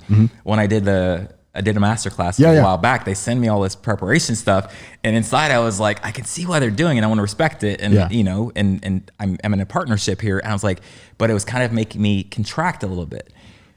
So, but to conclude that if I didn't know why it was making me contract, then I might feel different about it. But I knew, anyway, I sent some of the stuff, and then on the first day of filming is when I met Mia. Okay, yeah. And even for the first like hour of filming, just the way we were interacting, I felt like I wasn't fully being myself. And I was like, I don't actually need I can do the thing without the structure that was at play. Yeah. But I spoke up and said something. And then the moment I demonstrated that I didn't need it, she literally said, hey, we're taking your lead on this. You're crushing it. Yep. So you were moved to take inspired action. Instead of fighting against the structure, you said, well, what is this trying to illuminate for me? Where's the potential for me to use this? And that's where some maybe overly spiritual people are disconnected, just the same way a person over here is disconnected from the flow. Right. They're disconnected from the flow of themselves by a deeper emotion of resistance. Maybe it's not structure, but maybe they're resisting a type of energy, maybe a bully type of energy, or somebody who's in control. And I know even I have clients today that if I go back like 7 years ago, I wouldn't have had those clients because I may be like, I'm not feeling them, not in alignment. Like the client I was working with today, this is really fascinating. I would not have manifested and been able to serve this guy maybe 7 years ago. Because even like a moment, like for example, when we got on our first connection call, he was referred to me, and he's kind of like getting to know one another, and he's just being in his visionary entrepreneur day to day, like, oh, what's up? So who are you? What's up? I heard you were awesome. Like, tell me about yourself. And I said, well, what would you like me to tell you about myself? And then I said, well, why don't we connect on the point that you mentioned, that the mutual friend who connected us he basically said to our mutual friend that he was surrendering more and kind of deepening his relationship to spirit and to God, and infiltrating that, or operating more like that in every area of his life. That's what moved him, which is flow. I said, so why don't I share with you about my connection with spirit? And he's like, yeah, sure. Just give me the Cliff Notes version of that. We can go on. Right? And I looked at him, and I would not have said this 6 years ago. And I could have dismissed it as like, I'm just not feeling it. Yeah. I said, no disrespect, but I don't want to give you the Cliff Notes version of anything. Yep. Like, one for me and then one on behalf of the dude. Yeah. Wow. And what was his response? He felt it. Yeah. It was an invitation. And then I said a little bit more. And then I later illuminated the irony of that moment was because it was innocent and it's part of his identity and part of his familiar way of operating. You know, you connect on an intellectual level, you see where's the value, and then as soon as there's more value, then you give your heart and spirit more to it because it's worth it. But in the middle, it's just like, okay, come on, like what are we doing here? And that is an asset and it's a liability. Yeah, until it's not, right? Exactly. Until it's not. Yeah. And I'm like, right now, it's a liability. It's not, so then later on, I connected back to that moment and he could see it very clearly. I'm like, that's the edge of that's his identity, right? And so to me, that was just showing a kind of distrust or not building a lot of faith and trust in his inner knowing and his spirit, where he could be more relaxed and kind of just tune in, not just do the check boxes of, these are unconscious, by the way, a lot of times. Right. Oh, it's safe. This person's a decent person. He's smart. He has something of value, but only checking that off by filtering it through the brain and not through the intuition and not through the vibe. Trying to be efficient instead of really tuning in. Exactly. Yeah. And so he then could see that him going, oh, just give me the Cliff Notes version was his own kind of protection mechanism. And in that context, it wasn't serving him. Wow. But my point is the version 1, 2, 3, and 4 of the flow guy would not have done that. And I would have been like, I'm just not feeling it. Yeah. And I wouldn't have taken action. I wouldn't have had the call, or I'd have just been like, oh, maybe this guy isn't for me. And then a lost opportunity to have a great impact on the world by impacting somebody who's impacting the world who is open, but his openness is coming through, in this example, is being opened more through my leadership and my connection to the flow inside me. So that is the flow. The flow is like, just say what you're actually feeling. Like, you don't want to give him the Cliff Notes version. That's an example of resistance on the other end, or resistance to a structure, when it's actually, but where's the actual resistance? And so when I hear someone, making a case for not being alignment, or making a case for why they need to jam ahead on the intellect and prepare and they can't stop, it feels the same to me. And it actually is the same. The resistance just looks different. And so I can feel when people have a resistance to planning or structure. And sometimes people misperceive that I do because I'm the flow guy, but I'm like, I'm the flow guy, like holistically speaking. Yeah. And so I have no aversion to structure or planning. It's just, if I have an aversion to anything, it's structure and planning that's coming from resistance or coming from lack or coming from fear that's not actually in alignment. Yep. Otherwise, I'll structure and planning ideally is something that magnifies flow. That makes perfect sense. It creates an opportunity for the flow to flow. It's like a plumbing system. Yep. It organizes it, helps it multiply, it helps it magnify itself. And so that's for people on the other end. I feel moments, I hear and feel moments in their conversation where they're like, well, I'm just, or like they start identifying with surrender or identifying with flow. And I'm like, well, that's not the flow. That's you're identifying with. We're back in identity again. You're back in identity again. And there's unconscious or conscious assumptions or beliefs. And if there's really a lot of resistance to things like I just described that I had a resistance to, then it becomes an identity, and they'll just be like, well, this is just who I am. And it's like, whatever is not. And then that's how that person will become very limited in their experience of something that they're describing as unlimited. Well, yeah, I think that's a good check and balance for all of us. Is if you feel like you are defending your position in a court of law, you're probably in resistance that's not serving you, right? If you're rationalizing, if you're really trying to fight for why you're on one side or the other, it's probably good to slow down and start tuning in. Yeah. And I think this is just a broad strokes, not a generalization here, but I think sometimes people that are in that category that come into my world, they're people who are highly empathic and they feel so much. Yeah. And maybe they have a certain level of empowerment of being able to kind of deal with their feelings or feel empowered within their feelings. Like, for example, I was in a clubhouse room with a friend of mine, and it was a networking group, and he's very empathic. He's brilliant. He's also just very sensitive. And it was a networking room, and it was very much like, what is it? What's your ask? Who do you need? We'll go like da da da da da. Yeah. And I could literally feeling him cringe on the inside. And so we wound up hopping off of that room eventually and we popped into another room, and I was just like, dude, what's going on? And he wasn't feeling that aligned with the group. That would be one conclusion. Right. And I said, well, another way to look at it is I feel like you were wanting to say things and you were withholding your gifts. And maybe if you weren't withholding your gifts and your contribution, you'd be feeling aligned. Maybe you're meant to contribute something. See what I'm saying? Yeah. But he was feeling sensitive to the energy, and it was present there. There wasn't like a full connection, kind of like the guy going, oh, give me the Cliff Notes version. Right. Right. So he's feeling the lack of connection, but then to just say it's not in alignment could be its own kind of disconnection, because then if you connect, maybe it's meant for you to be a leader and say something. Maybe you're the one that brings that into the room. Then you model it. You model it for them instead of requiring that they do that in their room. Right? You bring that to the party. Exactly. Yeah. And maybe you bringing that to the party is what opens up the pathways and new potentials and things that otherwise wouldn't have happened. So to try to observe the structure itself or the room and go, oh, that's just not there. I'm not feeling it. It's not for me. Yeah. Maybe not. Yeah. You know what I mean? That'd be like me saying this client's not for me because we're not aligned in our values, and I'm not feeling the flow. Yeah. Dude, there's so much. There's a lot there. I love that. Yeah. That's so good, man. That whole thing, man. Just so much goodness in there. We're gonna shift gears for a second, because one of the things that I would love to do is we love to play games on the show. And so we have one game. There's when Stephen Kotler talks about flow and stuff, and he talks about these. There are social triggers for group flow, right? To get people into flow in groups. And one of the social triggers is it's a derivative of yes and from improv, right? Oh, nice. And so I thought it'd be fun if we play a little improv game together. Hell yeah. Can I get the bowl, Luke? Do you mind handing me that bowl real quick?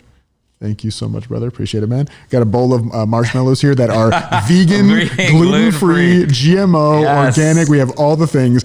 I messaged Oren yesterday. I'm like, hey, man, how are you with marshmallows, like, dietary-wise? And he gives me a list of 20. He's like, as long as it's this and this and that. And he's fucking with me. But I didn't know that at first. I'm like, oh, man, I got to find all gluten-free, vegan, GMO. And then I found them. So it worked out perfect. So the name of this game is called YouAlphabetYoAss. And so what we're going to do is we're going to try to have a conversation here where I am going to start the first word of my sentence with the letter A.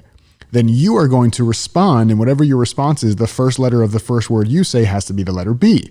And we'll go so on and so on with the entire alphabet. So if I was like, I could start and I might say, all day, all I've wanted is some boba tea. And you might respond and say, bro, I know the best boba tea place in the West Side. Got it. Right? So I started with an A, you started with a B, we keep going back and forth. Now, if either of us flubs or pauses too long, we have to take a marshmallow and put it in our mouths. Okay? You can't eat it. It has to stay in your mouth. And the first person to get 3 marshmallows in their mouth loses. Got it. Okay? First person to get 3, and you have to keep it in your mouth. You down for this? Yeah, okay. All right. Do you want to start or do you want me to start? I'll let you start. Okay. All right. Let's go. It's going to be fun. Well, now I just have the same thing in my head that I just said a second ago. Okay. Almond Joy is one of my favorite candy bars. Because it's so delicious. Critically speaking, I think Mounds is a little more delicious, but it's still pretty good. Do you think it's gluten-free, though? Everything I eat is gluten-free. For real? God, fuck. No, it's not. There's a lot of gluten in the stuff I eat. How do you wear that jacket so well? I'm just trying to be like you. Jason. Fuck, you got me. Okay, all right, hold on. All right. I got one. It's all right. Just you using my name threw me off for some reason. Okay, but we'll start at the same letter. Okay, hold on. All right. Okay, so I'm on K. Killing it on this interview, by the way. Oh, lovely. Man, I'm really happy that I invited you here. No, you shouldn't. Oren. You paused, bro. You paused. Okay. I'm feeling going for a root canal. Just so you know, it gets even more uncomfortable the longer it sits in there. Nice. So are we on P? P. Oh, so P starts with me. Yep. Okay. So, please allow me to continue. Question. How much do you love that marshmallow right now? Ridiculous. Silly is how I feel right now. Totally. Universe, please help me win this game. Very unlikely. Well, I don't know that it's unlikely because I'm feeling like I'm in the flow. Slide over to X word. I was like, exactly. Is that an X word? Oh, damn. Marshmallow number 2. What are the? I can get tune into my Scrabble genius here. What is an X word? You know, my favorite part of this is just watching you shove the marshmallows into your mouth.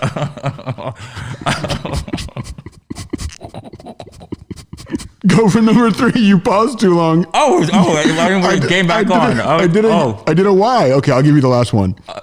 Okay, so did I need to come up with an X still, or you just went to Y? No, we just skipped. Yeah. So I did my Y. Now you're back to Z. Okay. Zuckerberg.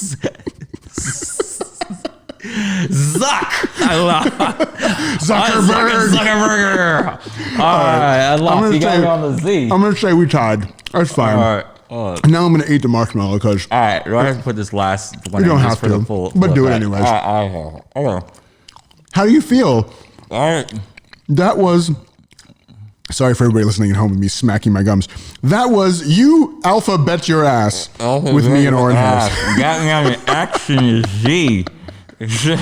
Those are hard, man. Like to get X and Z, like when you start, like since I started, you're always going to get X and Z if I start. Those are hard, man. So I give you credit. Oh, so you knew that. I didn't think about it till now. Actually, reverse psychology is like, you want to go first? I was like, no, you go first. I was like, okay. You're like, that motherfucker's going to get X and Z. You can totally not eat those if you don't want to. You can feel free to spit them out or feel free to eat them if you want to. You can take a snack. They're actually not bad. You guys want to? Here, there's a marshmallow. Oh, good catch. Luke, you want one? Oh. That's all right. You going to still eat it? You want me to throw you another one? I'll throw you another one. Boom. Nice. Nicely done. Okay. I've never had a gluten-free, non-GMO. They're not bad. Marshmallow. They're good. Now I want like sweet potatoes or hot cocoa. How interesting of a podcast is for you guys right now, just waiting while we eat. Okay, so one of the other topics we talked about when we were at Bulletproof, since we're roommates and we were allowed to sit at the same table. Right. You mentioned this earlier, the transition piece, right? Being in transition. Yes. And there's something really interesting I'd love to talk to you about around that whole thing, but it's more pointed, more specifically around burnout, right? Like specifically creative burnout, not just like work burnout, like I'm working a lot, but like creative burnout, like somebody who feels like they are, either a prolific content creator or they feel like they always have good ideas or they can always make things happen. And all of a sudden they just feel like burnt out. I would love your perspective on this because I have different perspectives on it being, maybe it's just time to move on past that thing.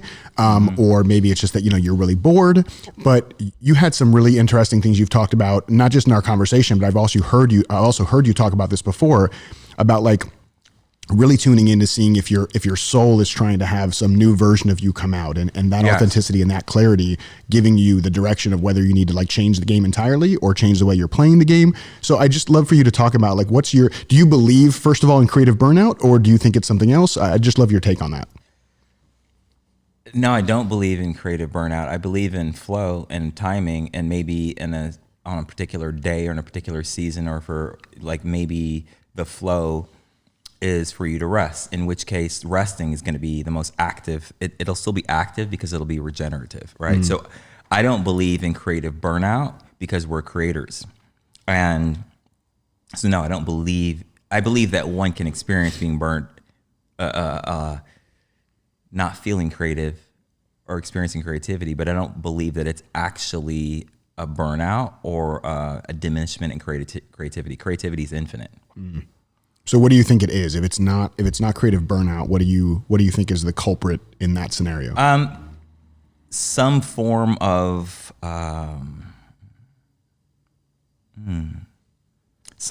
resistance, right?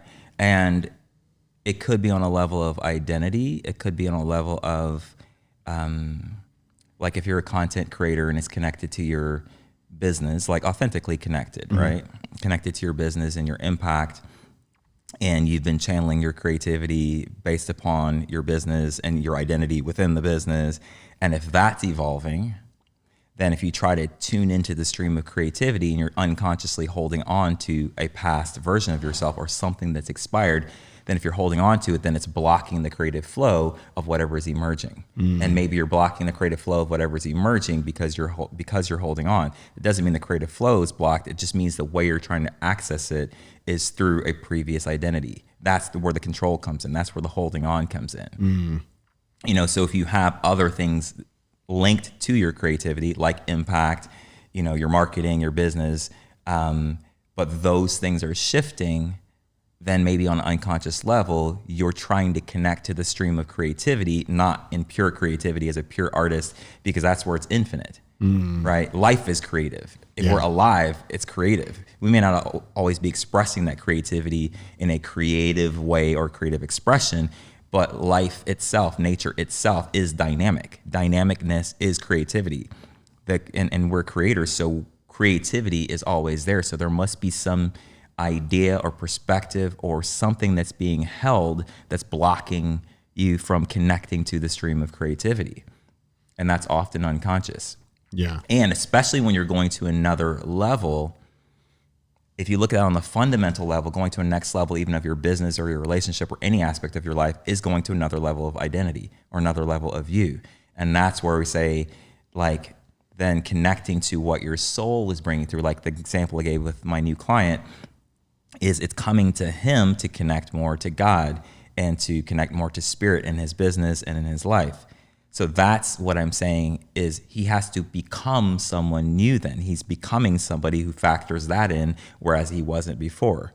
And so for that becoming to happen, it's requires a kind of surrender to it, right? If he tried to maintain his old self in this new reality, then maybe he wouldn't feel the creative inspiration that he did before. Maybe he wouldn't get the same ideas.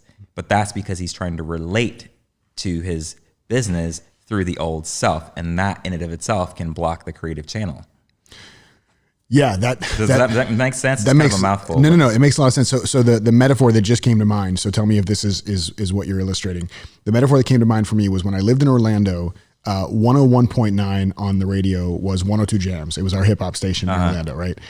When I moved to LA, if I put on 101.9, it's static, right? Right. So if I keep thinking that the longer I listen to 101.9 in LA, the longer eventually hip hop will start playing, then I'm coming from a flawed premise. I'm trying to tune into a station that doesn't exist in my current reality. Exactly. And then believing because hip hop's not playing on 101.9, then hip hop must not be playing anywhere. Right. Exactly. Great analogy. Okay. All right. So that makes perfect sense to me. So that means, so then bringing that into the real world for us it goes back to identity. It goes back to all the things we've been talking about already, is how do we really tune in to tell the difference between it being, and again, it may just be kind of what we've been talking about, but I want to make sure I get it, to know the difference, to be able to discern between, I have resistance to this thing for all the reasons we talked about, versus there's something new that's trying to emerge from my soul. Like, am I meant to be doing the same thing and I just have resistance around it and I need to just kind of check into where the emotions and feelings are that I'm afraid of and to start welcoming and acknowledging them? Versus no, that I'm complete with that, and it's time for me to now transcend into my next level. How do we kind of know which of those is the path to choose? Yeah, we can tune into the resistance or tune into the inspiration if it's already starting to emerge. Meaning, like, I have a client who's like a genius at marketing, and he's a brilliant entrepreneur. And he was in a transitionary phase, and it's not that all of that was getting thrown out, but something else. He was not feeling the same level of inspiration towards that, so his identity was shifting. But one of the ways that identity shift was happening was he was resonating and drawn towards music and feeling an aliveness to that. But he was getting ahead of himself by like, well, am I going to make money doing music? So instead of following the stream of inspiration, he couldn't see, well, how's that going to work in conjunction with his businesses? And you see, it's like, and so on the plus side of it, or on the expansive side of the wave, it's tuning into the sparks, into the inspiration, into the things that you're being drawn to, because it's evidence. It's actually leading you towards the new identity, and then allows you to see like how that harmonizes with everything else, and maybe see even what's meant to fall away and whatnot. If you go in the other direction, then you tune into and you can kind of decode the resistance, right? And see like what are your thoughts and beliefs about it that might be underlying the resistance itself. What are the assumptions that you're having kind of just automatically, like, oh, well, I love coaching, or but I love this. Yeah. You know what I mean? And just look at it with a more careful eye and look deeper into like, okay, what is the source of resistance here? And one of the most tangible ways to see that is in our narrative, in the story, which is where we would contain our beliefs, and then kind of see, and I'm holding on to that. It's true that I like it, I love it, it's right, but there's not actually the same level of inspiration when I tune into it. Yeah, that makes sense. So then so as far as just yourself, for you feeling inspired, because I love what you said earlier. I appreciate you saying that, because as far as your own process and how you do all these same things as well, because I think one of the things that is a challenge, for lack of a better word, in the personal growth world is that it feels like a lot of people are trying to teach immunity instead of navigation. Like you should do this thing and you'll never feel stressed again. Do this thing and you'll be joyful forever. It feels so unrealistic. So I appreciate you talking earlier about how you navigate this and how this is still present in your world as well.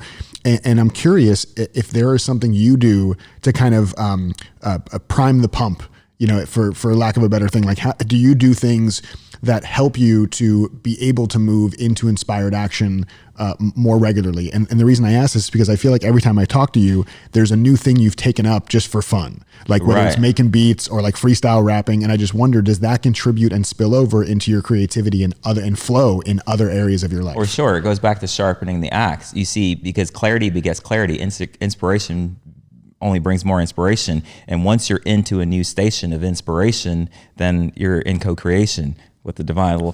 See, and there's the freestyle. There's the freestyle, right? And so if the mind comes in, this is what slows down the inspiration, right?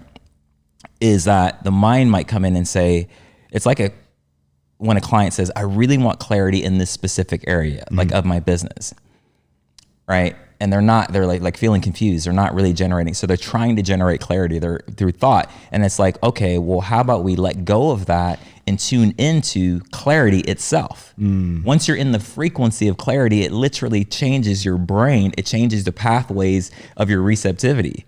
And so it's very efficient to do so. And so to me, sometimes I dance with going general to specific. And even though the specific is important, if I realize that I'm disconnected from the source of the general, then I'll pivot and be like, okay, if I can just get into a state of inspiration, then that's going to be an infiltration and a permeation of everything else in my creation station. Yeah, perfect. Station, yeah.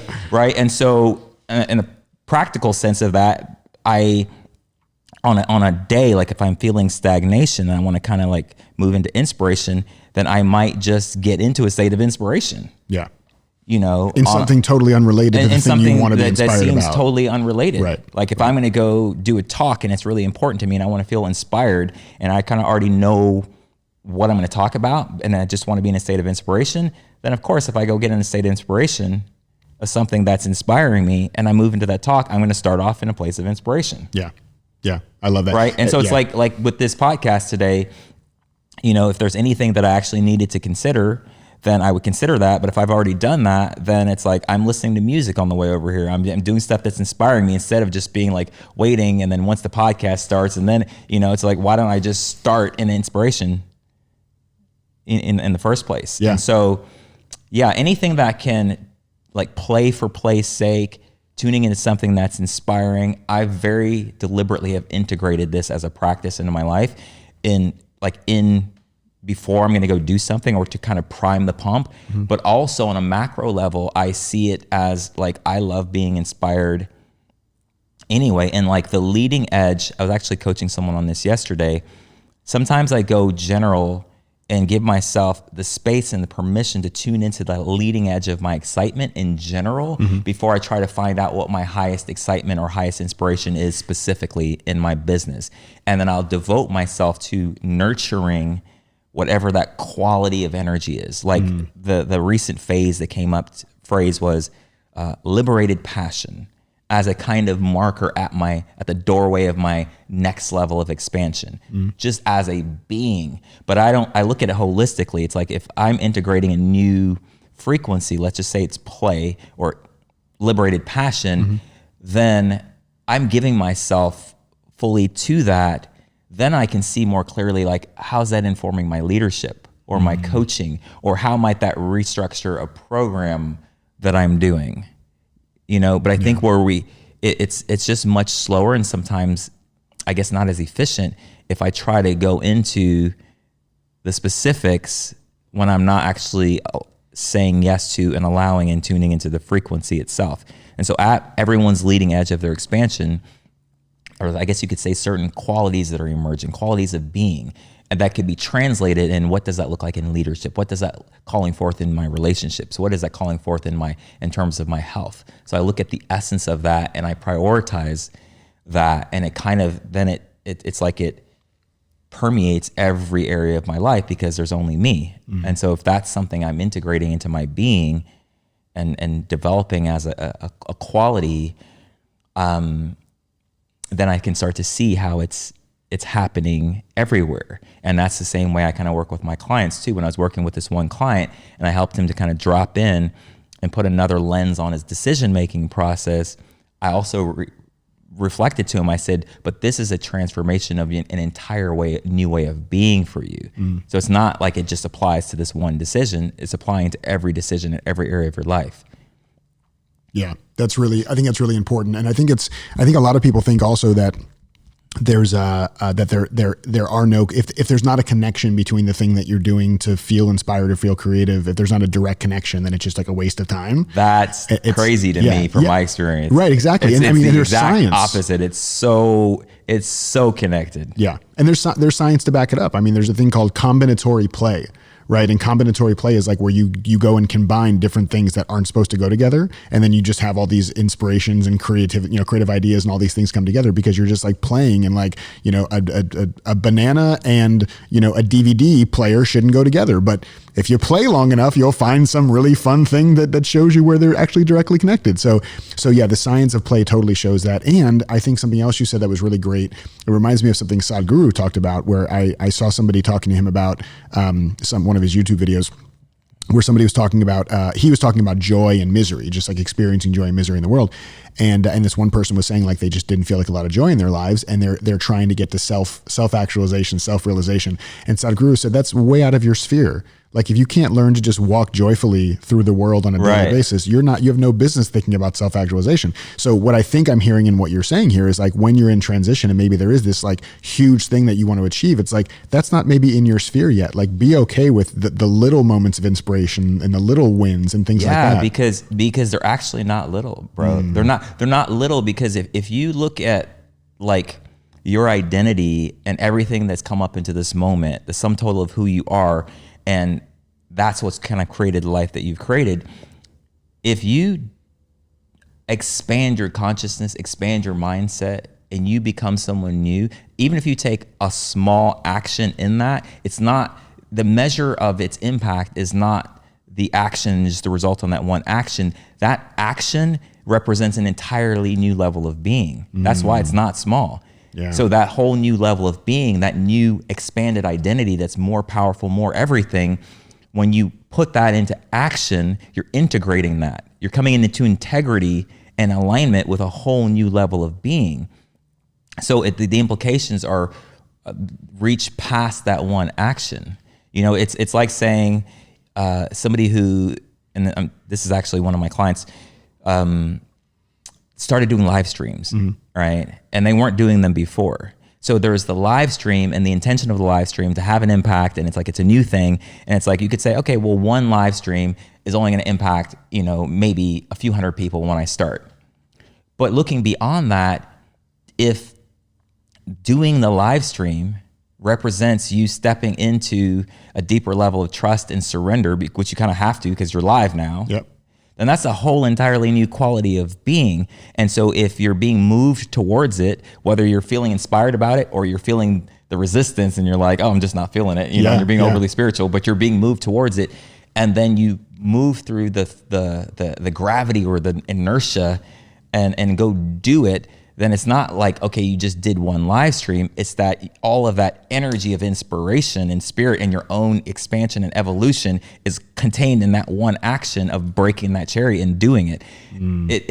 It's a big action. It's huge because the shift in who you are to be able to do that. It's a shift in who you are. If you look at it just on the linear spectrum, it'd be like, oh, well, I plan to do 100 of them and impact the world. But it's like, it's a complete shift in who you are. So it's actually a big shift. That's huge. So there are no little shifts when it comes to that kind of stuff. Yeah, and to me, one of the things that kind of moves you more into your divinity or kind of like your limitless self is this, I guess, realization of macro and micro, and what we label as big and small is just kind of a human perception.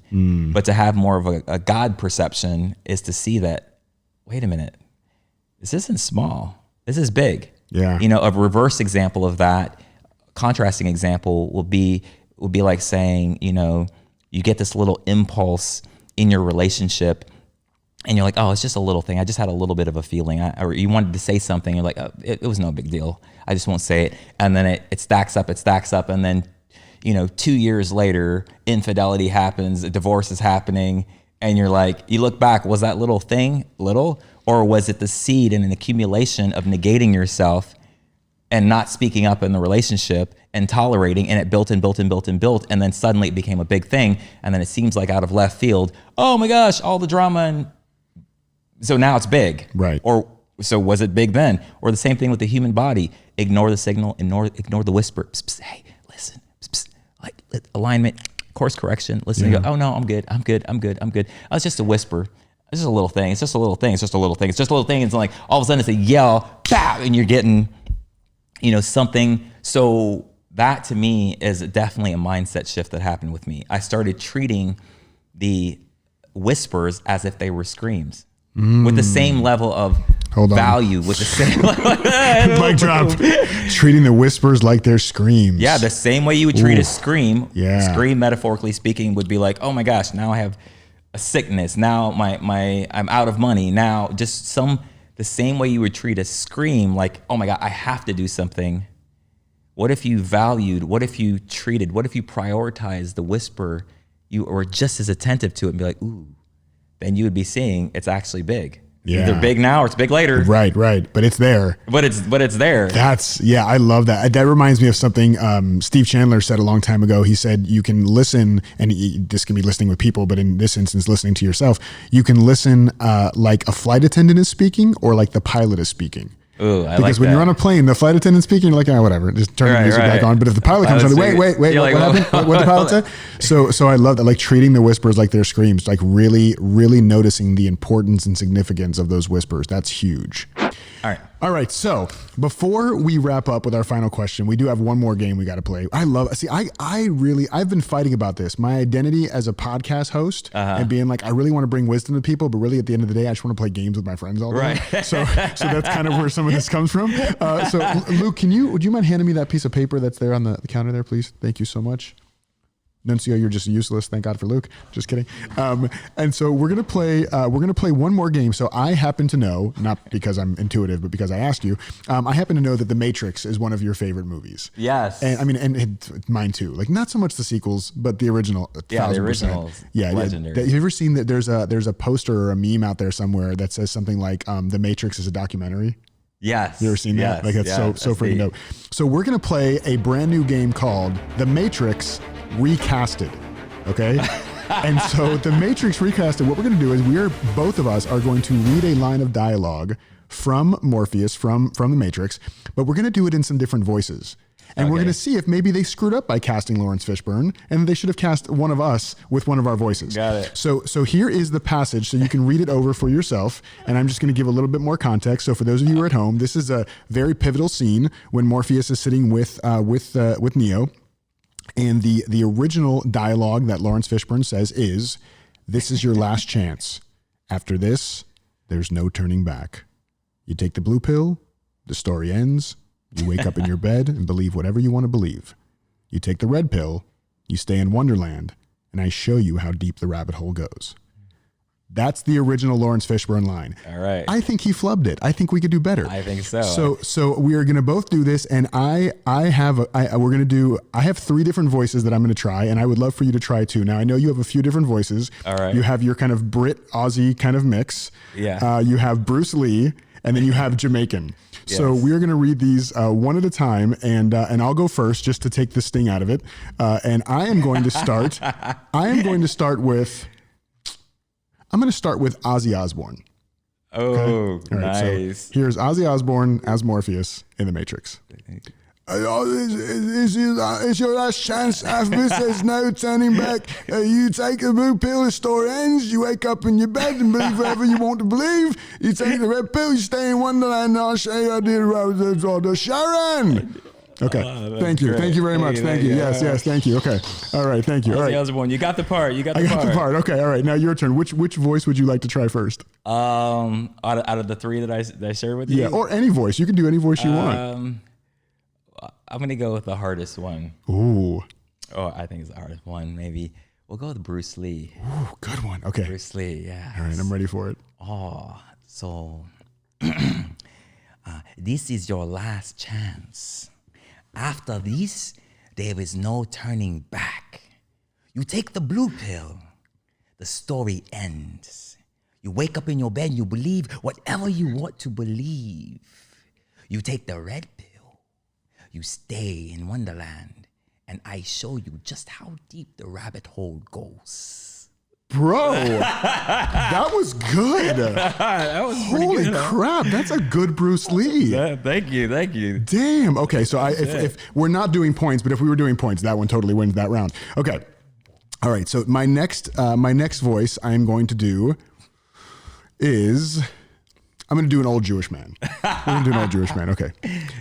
This is your last chance. After this, there's no turning back. You take the blue pill, the story ends. You wake up in your bed and you believe whatever you want to believe. You take the red pill, you stay in Wonderland, and I show you how deep the rabbit hole goes. Oh, bro, that was scary good. Thank you. Thank you very much. Thank you. And with the skunk coat, it's even like... skunk coat, it's even better. All right, so that was my round 2 contribution. What is your round 2 contribution? All right. Disclaimer, both of my parents are Jamaican. I'm Jamaican. Yep. All right.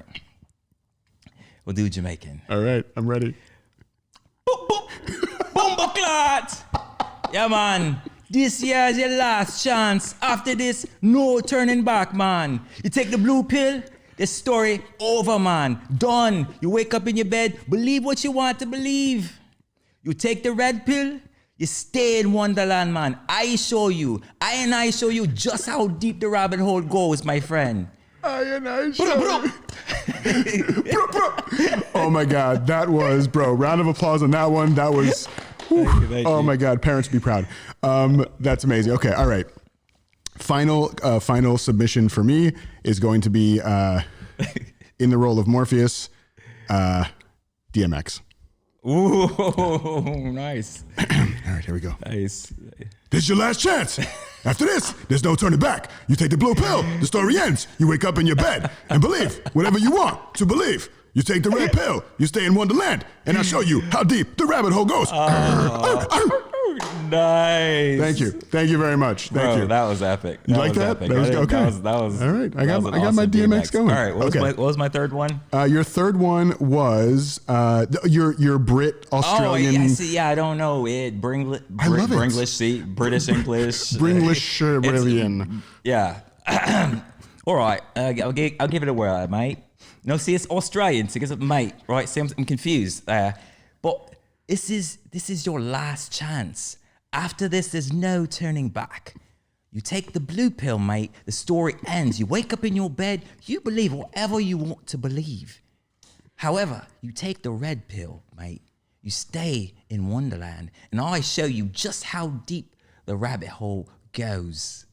Amazing. See, I was kind of a bit of Australian, British, Irish, a little mashup of all of them. Oh, this is the first time I've ever cried on my own podcast. I'm literally in tears right now. That's awesome. Thank you so much for playing. That was The Matrix Recasted. And I think that out of all of these that we just did, I think that your Bruce Lee would have been better than Lawrence Fishburne's Morpheus. I really do. Thank you. Yeah. So you win the game, The Matrix Recasted. Well done. Okay, so dude, we're getting ready to wrap up here, and it's been so amazing to have you.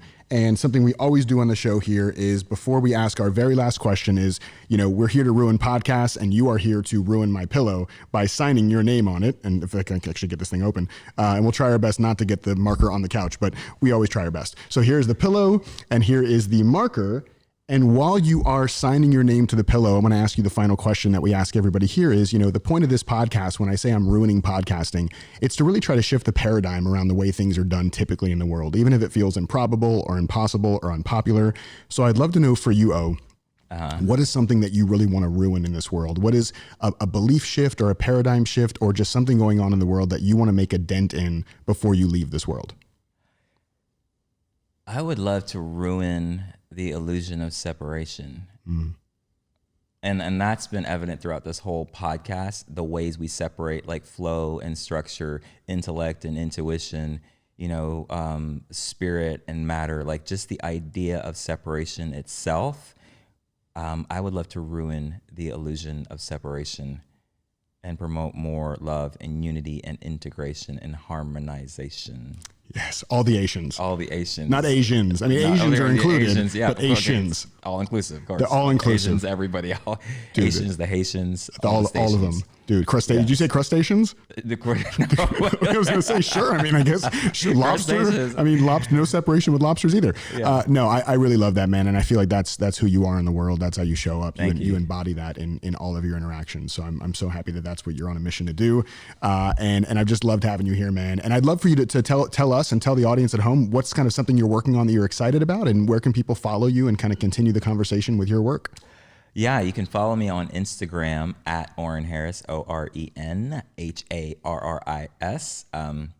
My nickname's O, but that won't take you anywhere. So if we just put an O in Instagram, it doesn't. Yeah, no, I haven't. My website's OrenHarris.com. I'm on Facebook, Oren Harris, OrenHarris. And I guess, there's several things I'm working on that I'm excited about. One of them is The Circle, which is my leadership program, and it's about liberation and maximum impact. And I feel like maximum impact really becomes possible the moment we truly can get beyond ourselves and partner with the divine, with the divine in us to bring forth our unique genius and be able to be used as a vessel for service to this planet. And so The Circle is something that I'm inspired by, and yeah, that's what I feel to share right now. That's what I'm most inspired by in having a ripple of impact on this planet, by impacting, elevating, expanding the capacity of those who are the stewards of the planet, the visionaries, those who really care and are devoted to making the greatest impact possible. Love that, man. Yeah. Damn. I'm giving you one more mic drop on that, man. Mic drop on the closing, man. Well, guys, that is all we have for you today. Thank you so much for tuning in today and always. We so appreciate you being a part of our family and a part of our world. If you love the show, make sure you're subscribing on whatever platform you're watching it on. If you're on Apple Podcasts, leave us a rating and a review. The more of those we can get, the more people's minds and hearts and funny bones we can tickle. And so please help us to do that as well. Make sure you check out Oren. And until next time, we will see you guys, and we love you a ton. Peace. That's all I got for you today, folks. If you love this episode, please make sure to follow us on whatever platform you're listening to it on. Give us a 5-star review and a rating. So helpful for us, especially starting this podcast. Give us a great review if you love the show. Tell all your friends about us. Screenshot this and post it on Instagram and tag me in it so I can send you some love back. DM me with any of your feedback or any questions, and let's keep ruining shit together. Sending you guys so much love and cannot wait to see you again super soon. Peace.